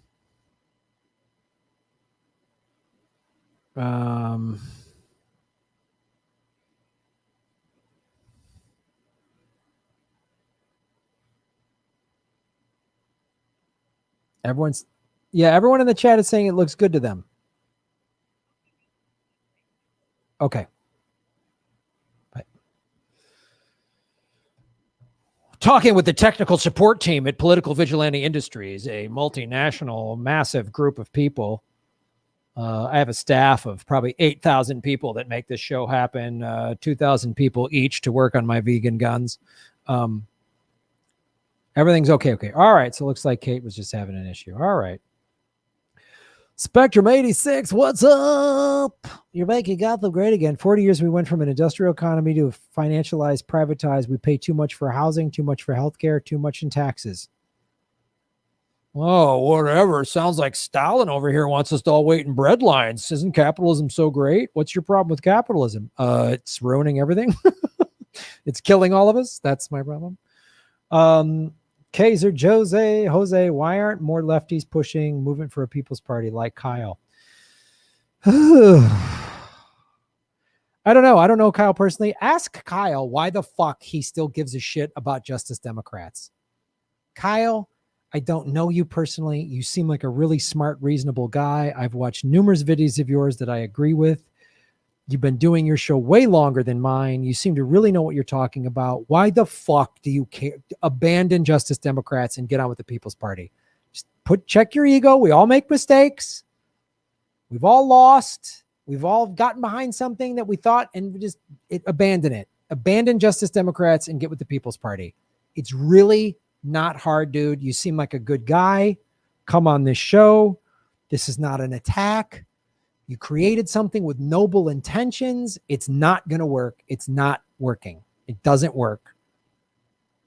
The Democratic Party is beyond repair. Do it. Your audience will love you for it. Lead the charge. Go for it. Kyle Kulinski, please abandon Justice Democrats. Just do it. Dude, we'll talk. I got mad respect for you. You can get my number from Jimmy if you want. I just get rid of this. It's just movement for a People's Party. Or just run as independents. I don't care. But stop. Please. Thank you. I know you can do this. I know you're smart enough to see this. I know you're not a jackass like Cenk, who's just an egomaniac, Armenian genocide denying sellout, who just wants to be rich and famous and doesn't care about making anything different. He doesn't care about changing things for the better. He just wants to yell and scream and be a jackass. But ask Kyle, because I don't know him personally.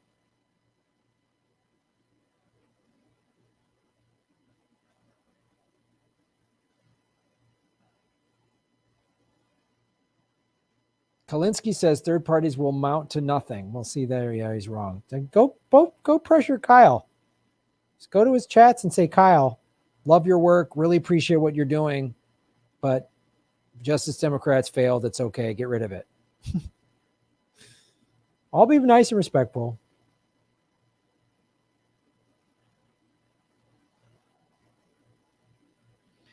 He doesn't deny, Cenk doesn't deny the genocide anymore. Yeah, but he used to. So who cares? Cenk can suck it.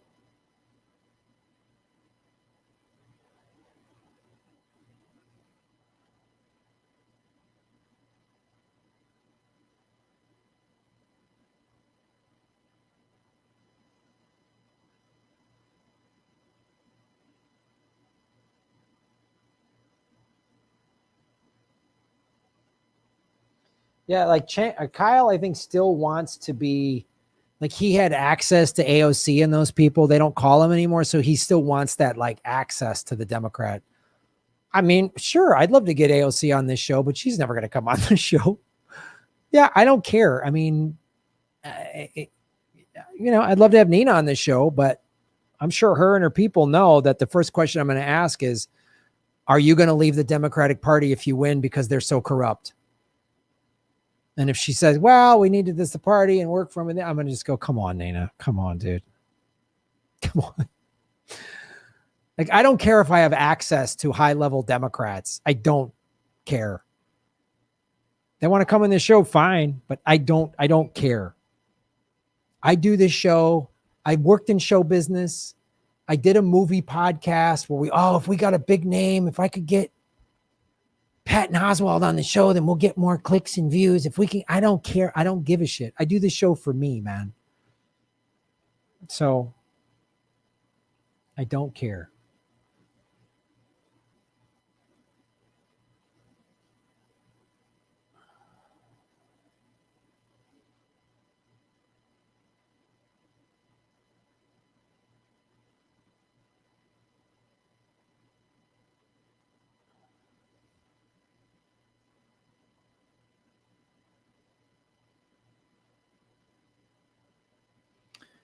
Sorry to hear. Kyle is one of the good guys. He's not an access journalist. He does good work and he has integrity and it's very genuine. Yeah, but why is he still going on Justice Democrats? Anyway, I'm not going to talk about another YouTuber, man.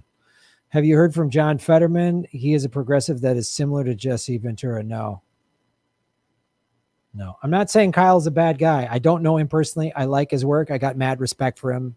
And he should just bail on Justice Democrats to support the People's Party. I cannot make that statement any more clear. If you don't understand what that statement is, go watch something else. I cannot speak in plain, clear English, making statements, and then you attach stuff to them. It's just one of the confoundingly moronic aspects of a human brain that isn't adequately utilized.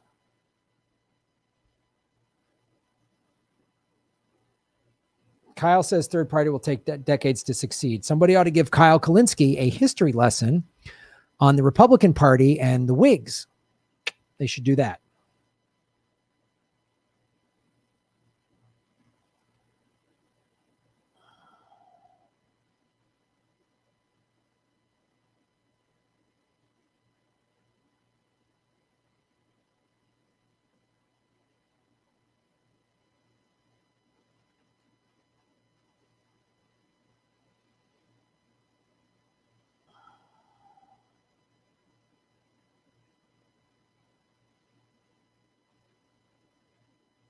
$2022 is going to be interesting. Yeah, if the People's Party can actually win some seats in 2022, then they got a shot at getting a real presidential candidate in 24. Their strategy is a sound one. I like when Nick Brown was on the show. It's a good strategy. And I'm not just saying that. I'm not like a part of the People's Party in terms of like the leadership I don't attend their action meetings or whatever. I like their party. I'll vote for their party. I even said I'd run as their party as a Congress, but I don't have like a vested interest. Like my ego isn't attached to the People's Party. I want it to succeed because it's a good idea. And I think Nick Brown's idea that he said on this show is a really good one. And if I thought it was a dumb idea, I would have told him. But it's like, we're running out of time to save the planet. Otherwise, we're going to all die soon.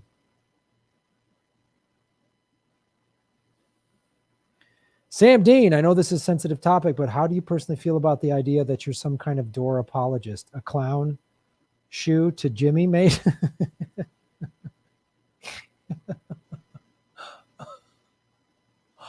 Oh.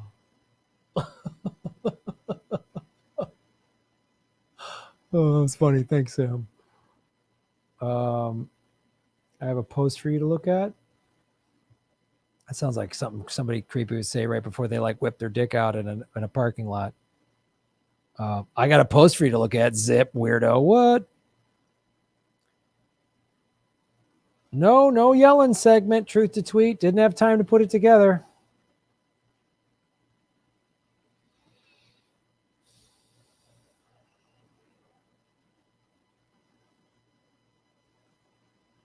Independent Left News, Shave Your Knuckles for Justice. Thank you for the tip on the Rockfin. Love you, brother. We have your back. Have you had anyone from Real Progressives in action to talk MMT, like Steve Grumbine, John Firestone, Jabri Morris, or others? Not from that. I've had many MMT people. I have an old MMT playlist, but not those folks. The federal government can create the money to guarantee everything we need and actively chooses not to every day. Yeah. So yeah, I have an MMT playlist, and I've had Fidel Kaboob on and Stephen Hale and Citizens Media TV on, Jeff Epstein, not the evil one, good guy. So watch that MMT playlist. Yeah, we talk about this very thing. I was educated on MMT almost 3 years ago now on how the federal government can pay for all these good things. We could have it, and they say we can't afford it.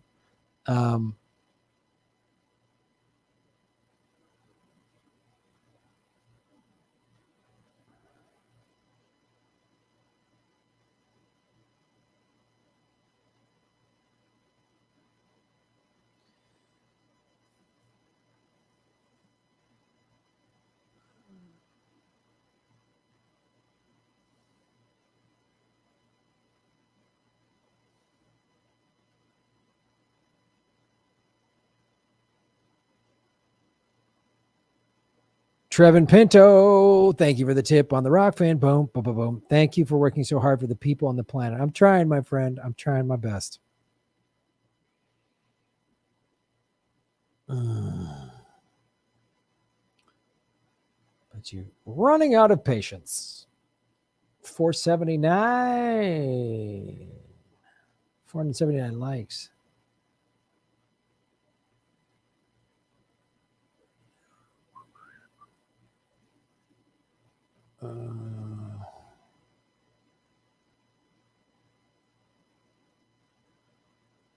Hold on now. Let's get the super chats all lined up.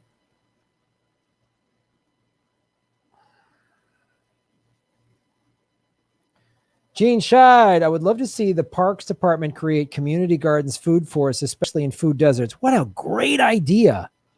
What a great idea.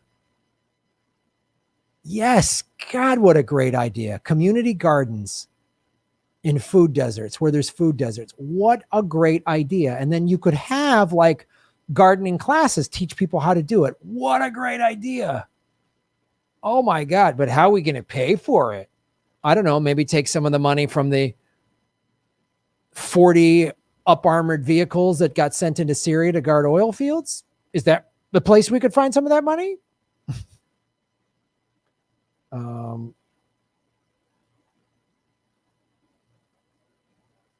What can we do to help get the focus back on Assange? Another thing we should be talking about rather than Jimmy. Great point, man. Just free Julian Assange. Put that out there. Free Julian Assange. Get him out of Belmarsh prison. Why was he denied bail? Reno R. Justice Democrats do the bidding of the corporations and the people's money / donations. The people are running out of money. I know.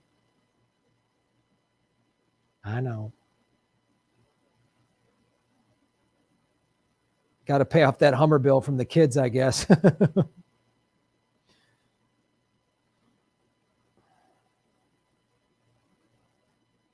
Harry C. Smith, what's up? I think you're down under, my friend. I hope you're well. Americans, start forwarding all your medical bills to the White House for payment en masse. 10 to 20,000 people in a month. They will take you seriously. Force the bills. Biden's paying. Steph and Jimmy love the idea. Let's do it. Let's start sending them. Let's start sending them.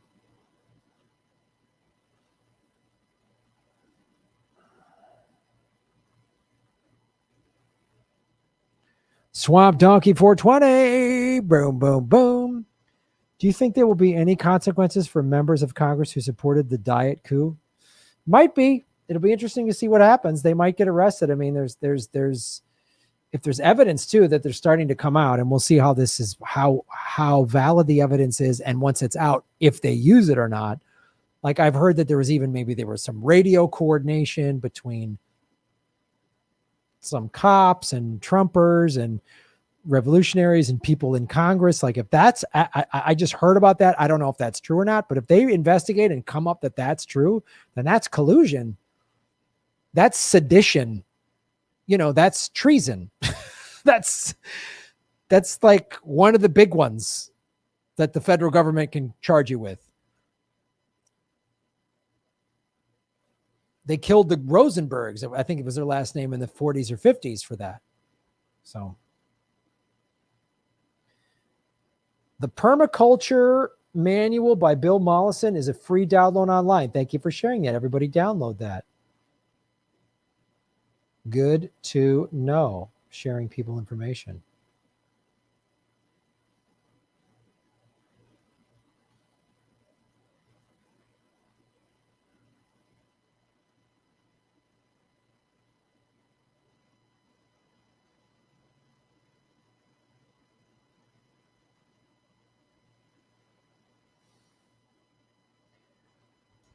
$495 likes. Let's do it. Let's do it. Let's get 5 more.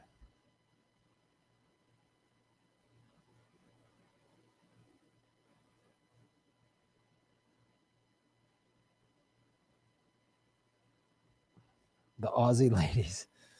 Yeah.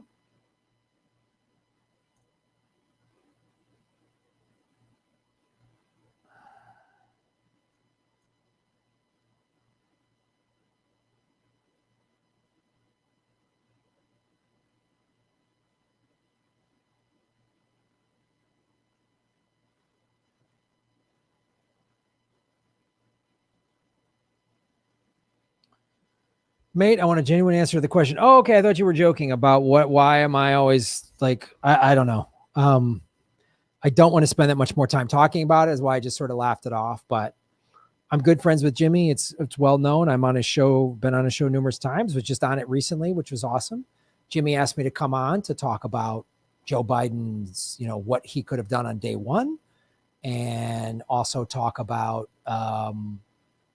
rolling troops into Syria. That's why Jimmy texted me. He's like, hey, you want to come on my show? And I was like going live, and I was like, I'll be done in an hour and a half. And he goes, great, come on.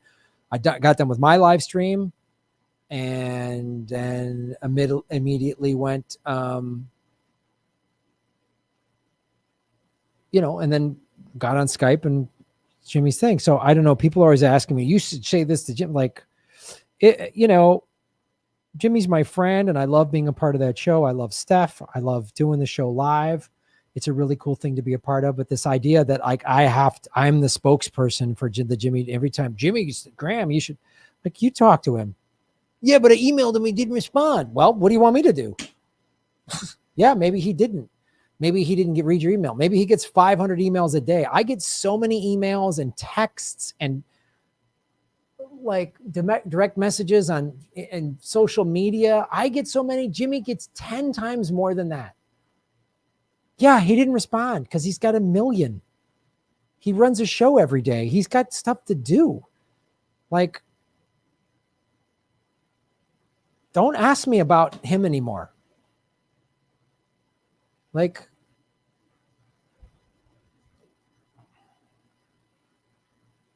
figure it out yourself, or just make your own decisions or whatever, or settle the fuck down. How about that one?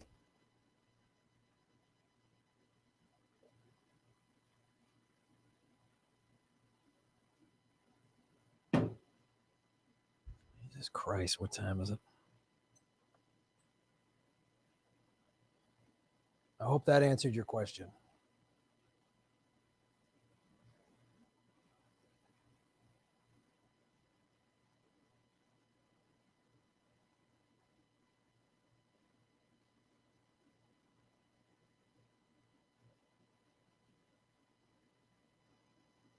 Hey, what if the Russians are running the show?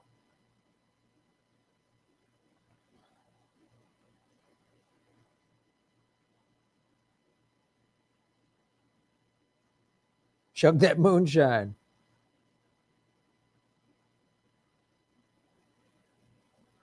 Hey, Graham, why no photos or footage or perp walks of Ghislaine Maxwell? I know. And I asked that question. I just dropped a Epstein video today. I recorded it last night. Yeah, weird. No footage. No mugshots of Ghislaine. No, none of the things you just listed on Peter Nygaard or Jean-Luc Brunel. Huh. There was a mugshot of Jeffrey Epstein, and then he hung himself with a paper t-shirt like 3 weeks later. Weird. Very weird. Any celebrity gets arrested, there's a mugshot immediately online that everyone's posting around and making memes. Why not with these folks? Find me one celebrity that's been arrested in the last 20 years where there isn't automatically a mugshot on it. Just boom, immediately. I can go find Hugh Grant's mug. Just type in Hugh Grant mugshot. Just anything when he got busted for buying a prostitute in Hollywood, like in the 90s.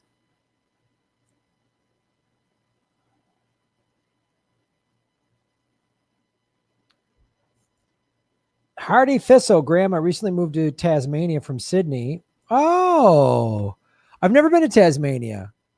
S. Solomon's work on nutrient density is a great adjunct to Mollison. Oh, good. Thank you for that. I'd be happy to talk with you about natural products, alternatives, and farming. Okay, thank you, Hardy. Let's do it.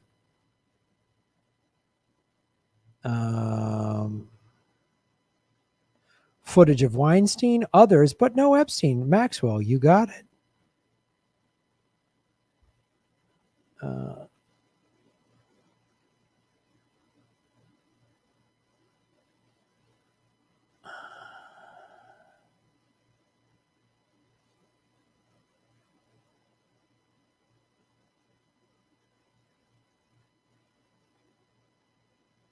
Yeah. That is interesting, but that there is no Jolene mugshot. I know, isn't that weird?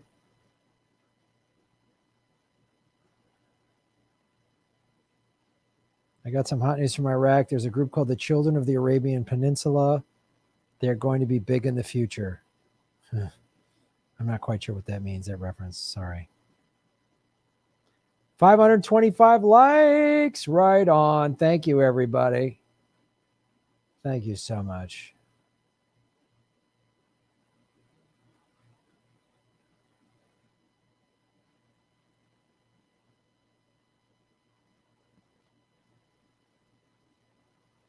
Sam Dean, what's up, brother?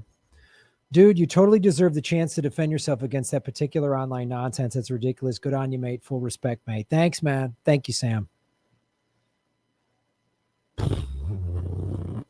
So that's why I did that video. If you think Jimmy is like platforming and letting neo-Nazis speak, then so's that black dude that talked to the Klan. then so's that guy. Yeah.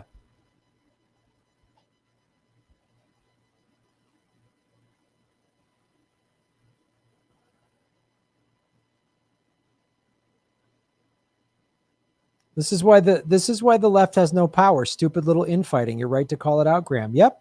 It's where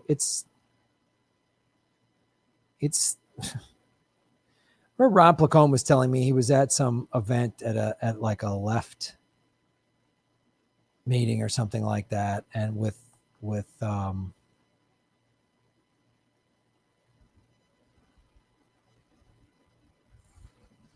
that guy is the great Daryl Davis. Yeah, that's his name, Daryl Davis.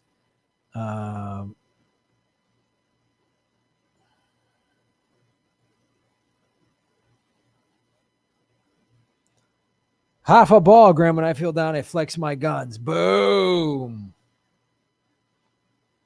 Boom, boom, boom, boom, boom, boom, boom, boom, boom, boom.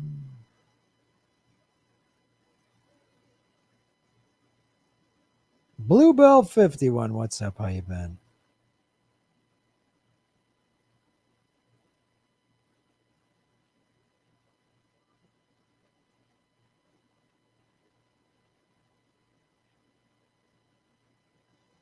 What's up?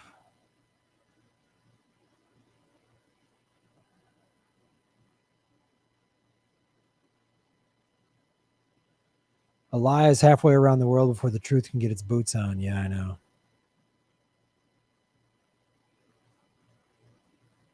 Force the garden pardons.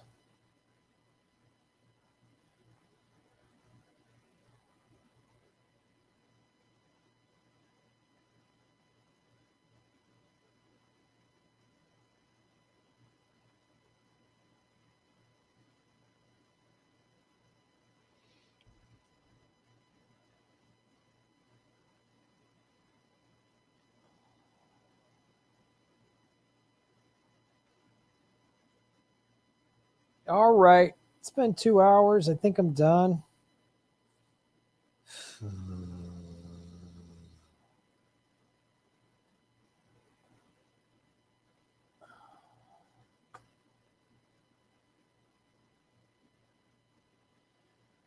Smog Ruler, what's up?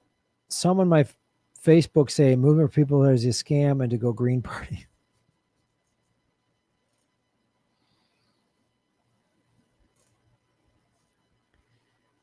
I'm for both of those, Movement for People's Party and the Green Party. This is a problem with America. This is America's capitalist, overly competitive problem.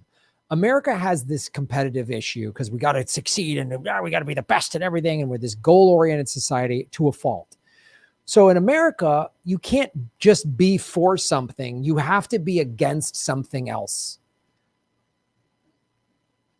You can't say, I like what the People's Party is doing. I'm more of a Green Party member too, but I'm glad they're here. You have to say Green Party's better than People's Party. They just have to do that.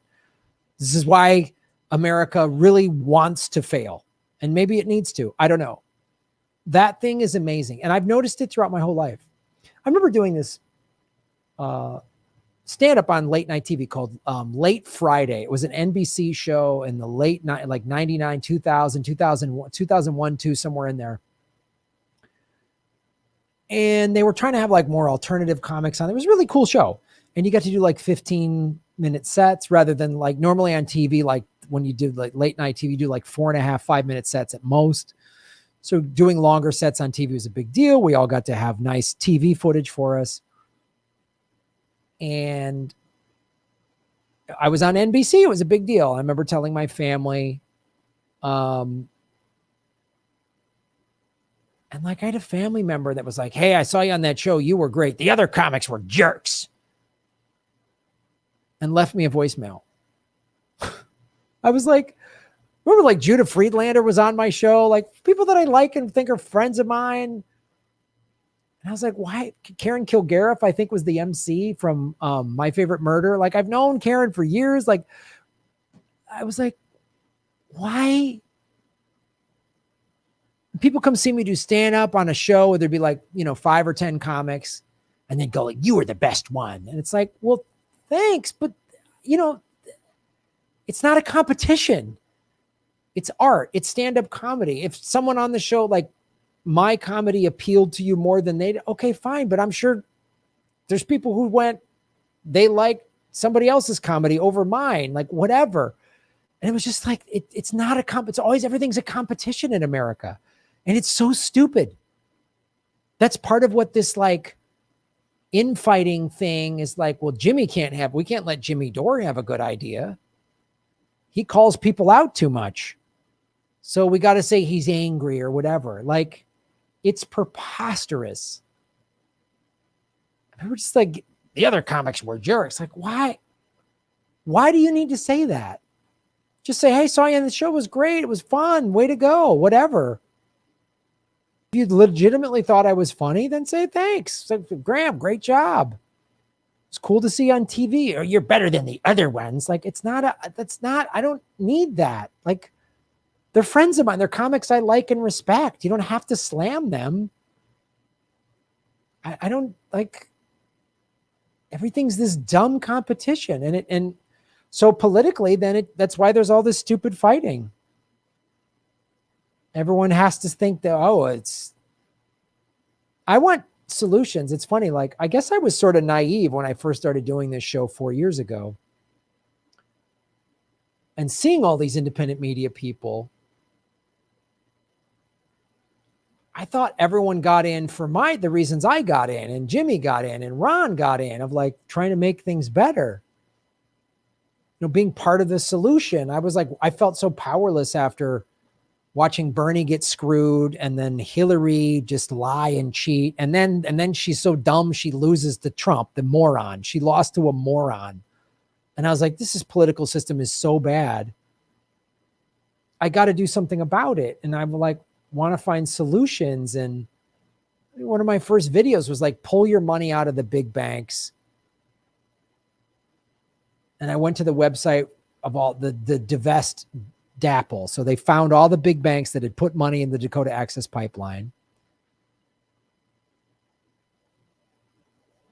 And I pulled, pull your money out and put it in a credit union or whatever. It was one of my first videos. I started in January of 2017. Because I want solutions. I don't want to just sit and bitch about it. If people would just bitch with no solutions, we got to find something. And a lot of people were really rallied around Bernie, but it just like Bernie dropping out and endorsing Joe Biden. And like, now we see what most people, they just got into this to make money. I mean, I just, Cenk and Anna, they've been doing that. They've been working together since 2007 or something like that. And they were the rebel upstarts and calling out the corporate media. And they just can't handle that Jimmy is better at that because he's more honest than them. And so they just, saying Jimmy's angry is another thing to fucking neuter activists and real progressives. Don't get too angry. Don't get too angry.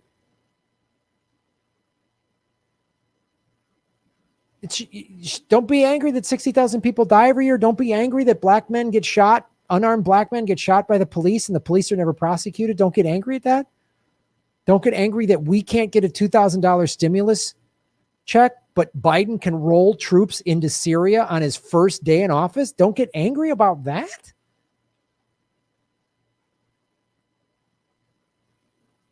So, I don't get it. Well, no, I do get it. I do get it actually, because people aren't in it for any sort of activist reasons. They're not getting it because they want to see something fixed or saved or better or made improved.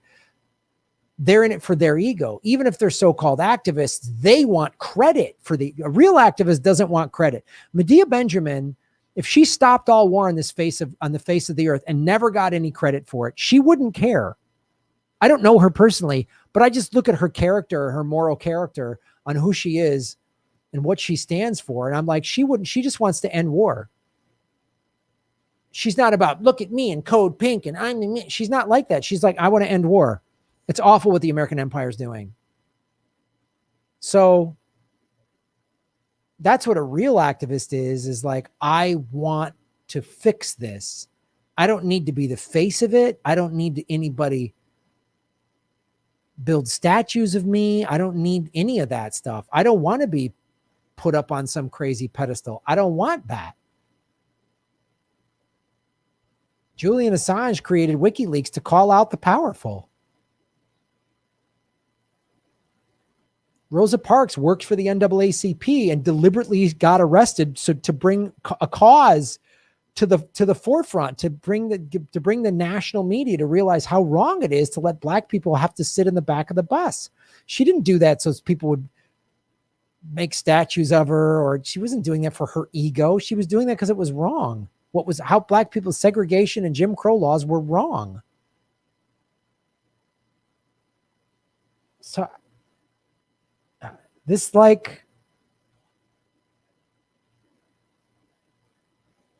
hear about the People's Party. I hear what they're about. I listen to Nick Brana. I go to their website.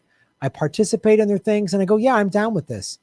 And I'm also down with the Green Party. I've been critical of the Green Party, but the Green Party has been targeted by the intelligence community. The Green Party worldwide is targeted because they're a threat to the global domination of the fossil fuel industry and the military industrial complex. Those two industries work hand in hand. And people don't want to see that. And it's just like, I've said on this show, it would be great if our school boards, if our city councils, if our state legislature and Senate and Congress had Greens, People Party, even libertarians I'd be fine with, independents, anything to shake up this duopoly's grip on all of our necks.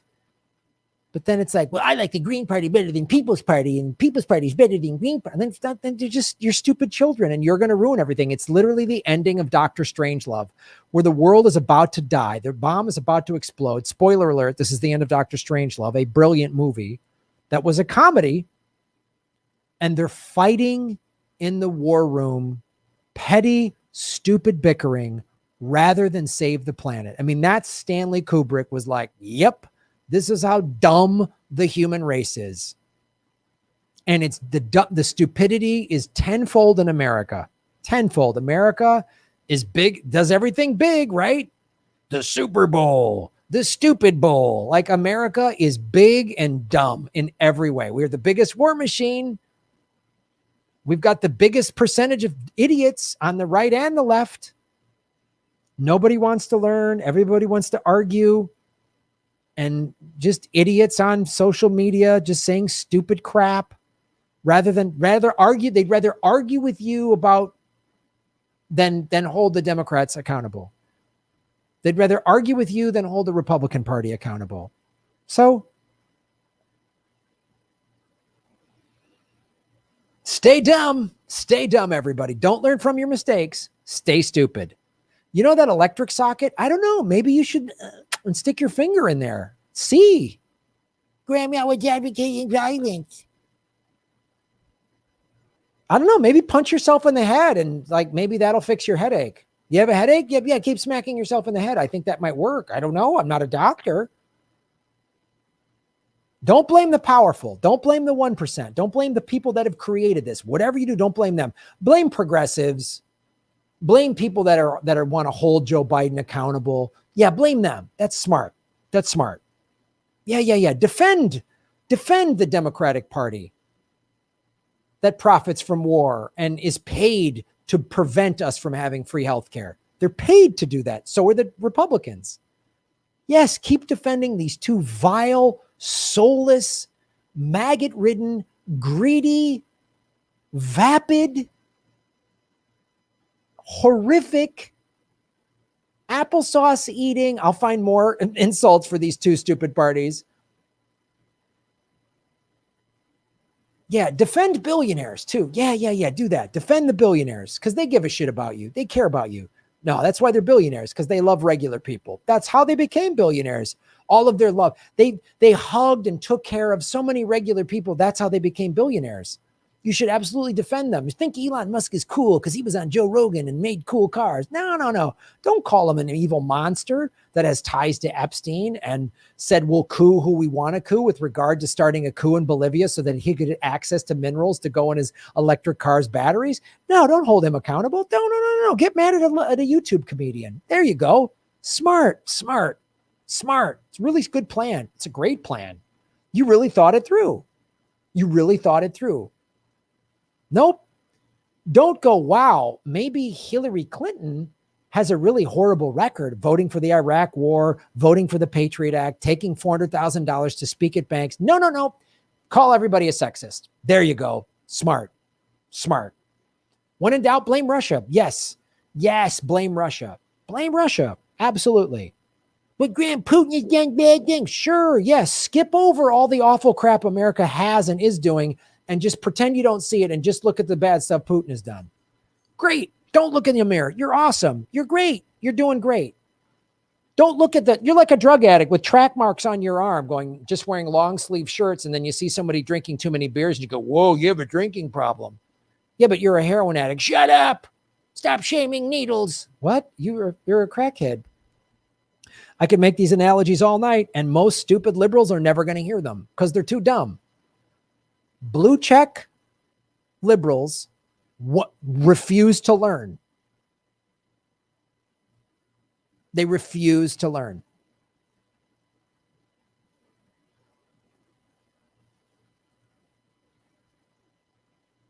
They claim to be so much smarter than the MAGA people.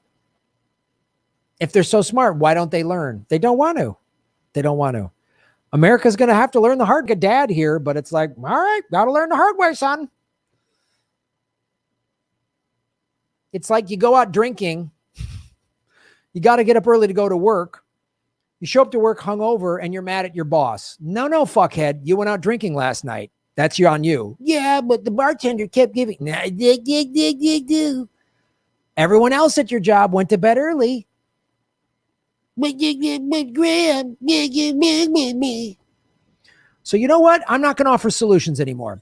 Keep being stupid. There you go. Just be as stupid as you want to be. Yeah. Joe Biden, he's a rapist. But no. Believe all women except the women that accuse Joe Biden and Bill Clinton. So only believe the women that accuse Republicans. Sounds great. Doesn't sound hypocritical and crazy at all.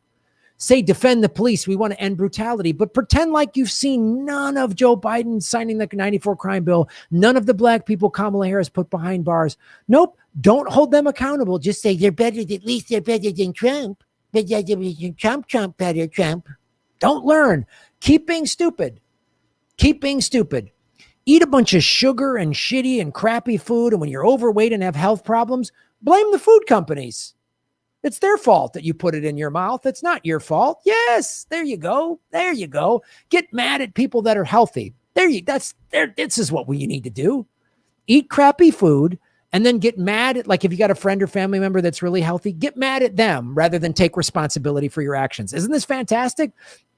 These are my solutions now. No. Drink yourself to death, smash your car, and get mad at the cops for giving you the DUI. I love it, right? There you go. Perfect. Don't learn. Don't think. Don't use critical thinking skills. When Obama dropped more bombs than Bush, you didn't it didn't happen. It didn't happen. At least, Trump nothing bad happened prior to Trump. There was no racism. There was no warmongering. There was no violent police. When Obama had federal cops beat the shit out of people at Operation or at Occupy Wall Street, didn't happen. No, he didn't. No. Don't look at facts. When Obama deported 3 million people and built the cages at the border, no, it didn't happen then. Trump was the only one who did that. When Trump did the Muslim ban, pretend like all of the Muslims Obama and Biden killed with their drone strikes and their bombs, 90% of their casualties were unintended, were civilian. Just put those stats away. Just put them away and get mad at me for telling you the truth. There you go. Isn't that easier? Yes. There you go. There you go. There you go. Do it. Boom. Have unprotected sex and get pregnant and blame Trojan because they didn't miraculously put a condom on your dick. I love it. These are great. Don't take responsibility. It's always somebody else's fault. Don't look at your own behavior. Do it. It's great. It's great. Yep. Nope. It's great. And when you're drinking too much and somebody calls you on it, just say, I wouldn't have to drink so much if you'd quit hassling me. It's their fault that you drink too much. It's always somebody else's fault. That's America. It's always somebody else's fault. Blame somebody else. There you go. This is fantastic. Yes. Let's not work together for solutions. Let's not sit down with people we don't agree with and maybe hear them out. And maybe they're hurting or in pain and there's something we could all come to a common place on. No, just point the finger and blame them. There you go. There you go. Nope. If you're a Republican, just blame everything on the Democrats. It's so much easier than looking at the evils of the Republican Party. And if you're a Democrat, just blame the Republicans. It's so much easier than looking at the evils of the Democratic Party. Yeah, there you go. Don't blame the real powerful people. Don't blame the billionaires that took your job. Blame the immigrants. Yeah, blame immigrants for taking your job, even though the billionaires shipped away your jobs. Yeah, there you go. Blame small people. Blame marginalized communities. Blame poor people.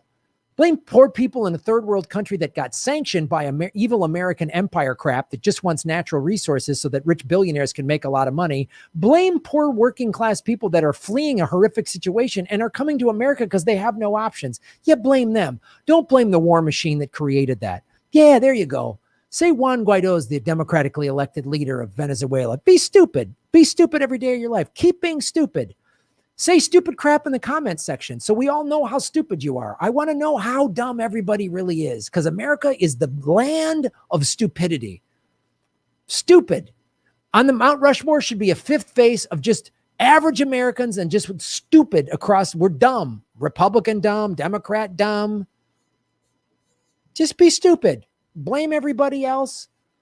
Always make some crybaby excuse. Get mad at comedians on YouTube rather than the powerful. It's fantastic.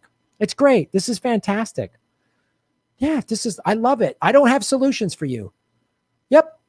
There you go. Blame the sea turtles for eating all those plastic straws in the ocean. That's why the sea turtle. There you go. Those fucking lazy sea turtles. Bunch of lazy. Blame teachers. There we go. There we go. Teachers. Let's blame. Don't blame the billionaires. No. Don't blame the big corporations that put plastic into the oceans. Blame like a non-for-profit environmental organization. Don't blame ExxonMobil. There you go. It's great. Put an American flag on your pickup truck and think you're better than everybody else. Put a coexist sticker on your Prius and think you're better than everybody else. And hopefully both of your cars will crash into each other in a ball of stupidity and you'll go up in smoke. I hope this helps everybody. I hope this helps. Always blame somebody else. Never take responsibility for yourself. That way you can be as dumb as you want to be, and it's always somebody else's fault. That's the American way. So if you want to be a real American, be stupid, watch the Super Bowl, fill your fucking dumb fat face full of a bunch of bullshit, and then file a lawsuit because Doritos made you eat shitty food. There you go. That's America. I love it. You guys are doing great. I got vegan guns, so don't think, wow, I should try to get in shape like Graham did. Get mad at me because I work out and I'm in shape. I love this. This is fantastic. This is great. This is great. I hope we're all learning a lot. Keep being stupid. Boom.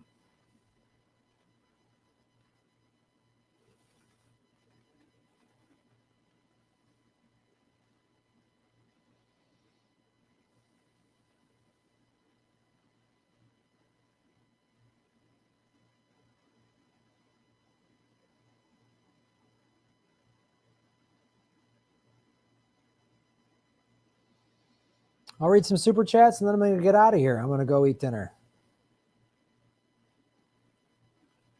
Burke Herrick, the CIA and the government had a field day with killing Malcolm, MLK, JFK, and RFK. Since then, the true left has been railroaded and has been forced underground to this day out of fear of being murdered. Yep, I know.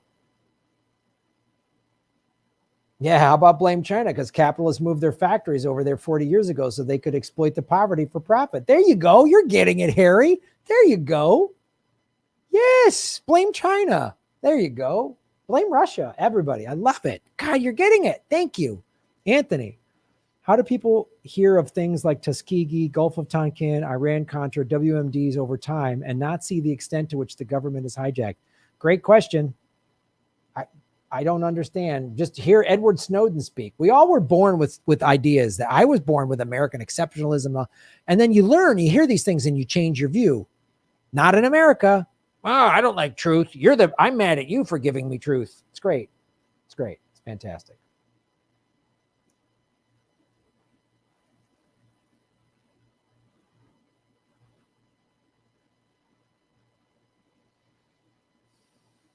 I think I missed a few.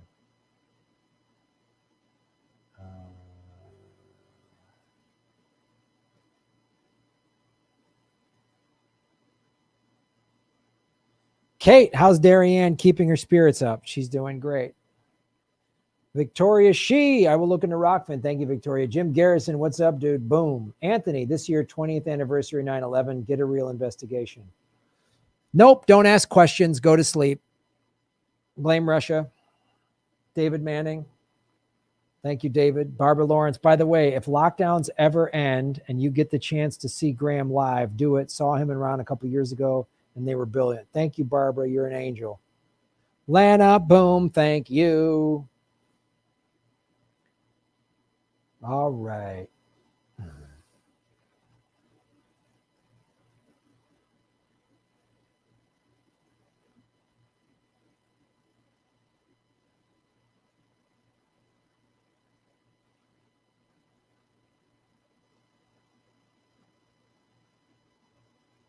I'm an old Native American woman. I never believed in American exceptionalism.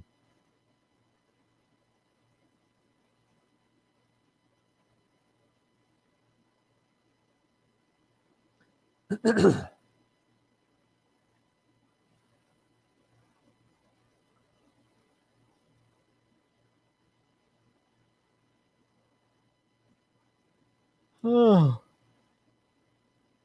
All right. It's not China's fault. It's America's. Yeah, that's the point, friend. I don't know. You understood the last 15 minutes was just pure sarcasm, but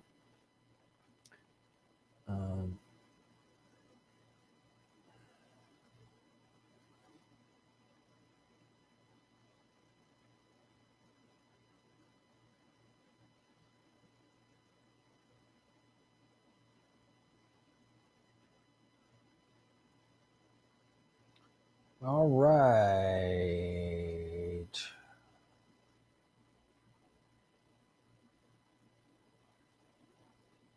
I will clip that whole answer. Yeah. But Graham, I'm mad at you for being mad at me, being mad at you. Problem sorted. That's some good old Australian. Love it.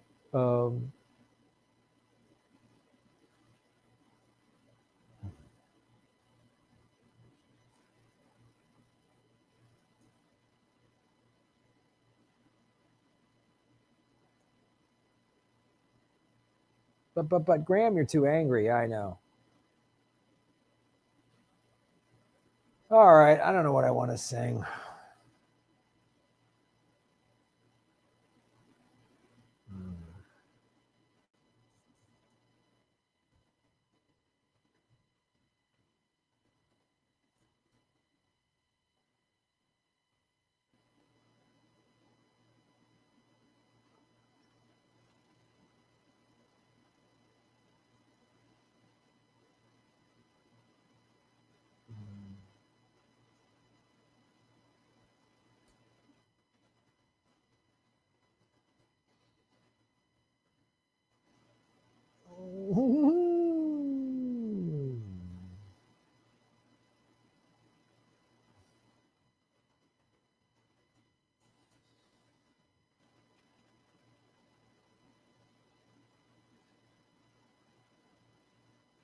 Flock of seagulls, I ran so far away. Writing's not that easy, but Grammarly can help. As This sentence is Darien. grammatically correct, but it's wordy and hard to read. I love tapping into her just freestyle. I don't script them out. I just like freestyle Darien.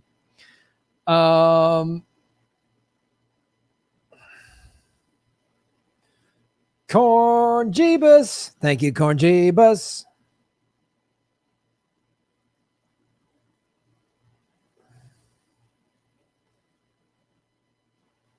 Yay. What's up, Cannon Fodder? How you doing, brother? It's been forever. I hope you're well. 609 likes. Right on. Thank you so much. Thoughts on treadmills, you guys. Thank you so much.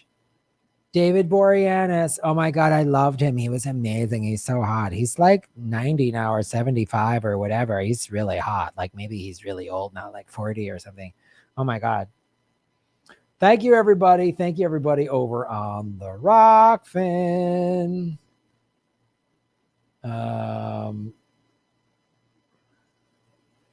Thank you, everybody on the Rockfin. Thank you, everybody watching on Facebook. And thank you to all the likes. And socks and blessings, you guys.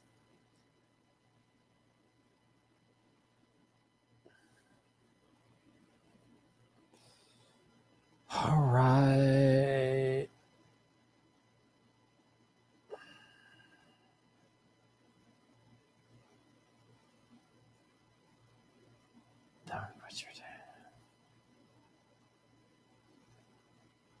Thanks, everybody. Oh, thank you to Kate, our moderator. Thank you to everybody in the chat. Thank you to everybody who donated money and showed up.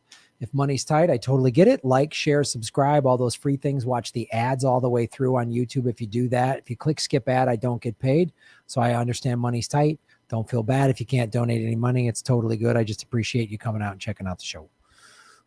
Make sure you're subscribed. We just crossed 75,000 subscribers, which is a big deal. Rockfin is free. All my videos are on Rockfin, ad free. And it's free to sign up, and there's free videos. And Stacy, I contribute when I can. F YouTube. I reply to your ocean plastic video. We've met before. You are good people. If you like to talk about ocean plastic, I have insight. Do I have to sell myself sexually to make this happen? LOL, I would. You're hot. Thank you, Stacy.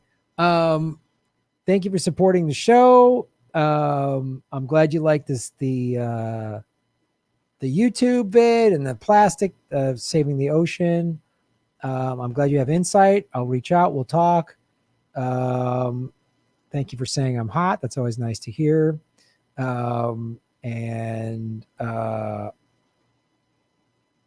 Yeah, right on.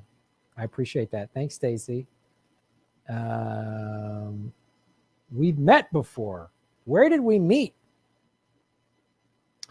You're stating a straight facts here, Graham, like your video, but can't donate it. Don't worry, man. If money's tight, don't worry about it. Graham's going to be the only YouTuber to get the silver play button and banned on the same day. Oh, it's those vegan guns. I know. I'm glad you like the Ocean video. Portlandia, right on.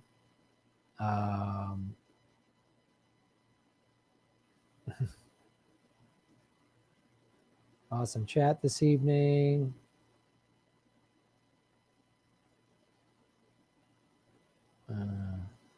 All right. Thanks, everybody.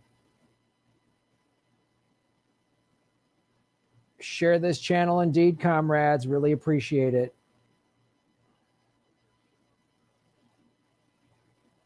It's all about the world banks. You got that right.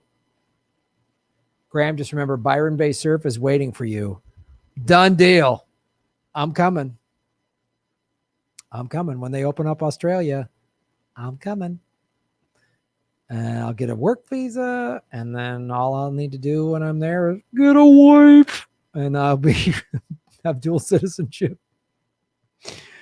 Please sign up for Rockman. It's free to sign up. You can watch my free videos for free. I'm going to say free 5 more times. There is a premium level at $10 a month, but if money's tight, just go check out just signing up for Rockman. I got over 12,000 followers there. It's an awesome platform. It's blockchain. It's crypto. It's fantastic. Have a great night to you, Sharif. Really appreciate it. Grandma's going to rent a car. In 3, 2. Oh, fun chat. You guys are great.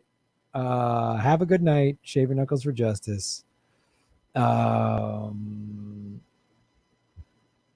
Stay safe. Try to work together. Don't let the ruling class divide you. Follow the money. Connect the dots. Find the truth. Shave your knuckles for justice. Boom, boom, boom, boom, boom.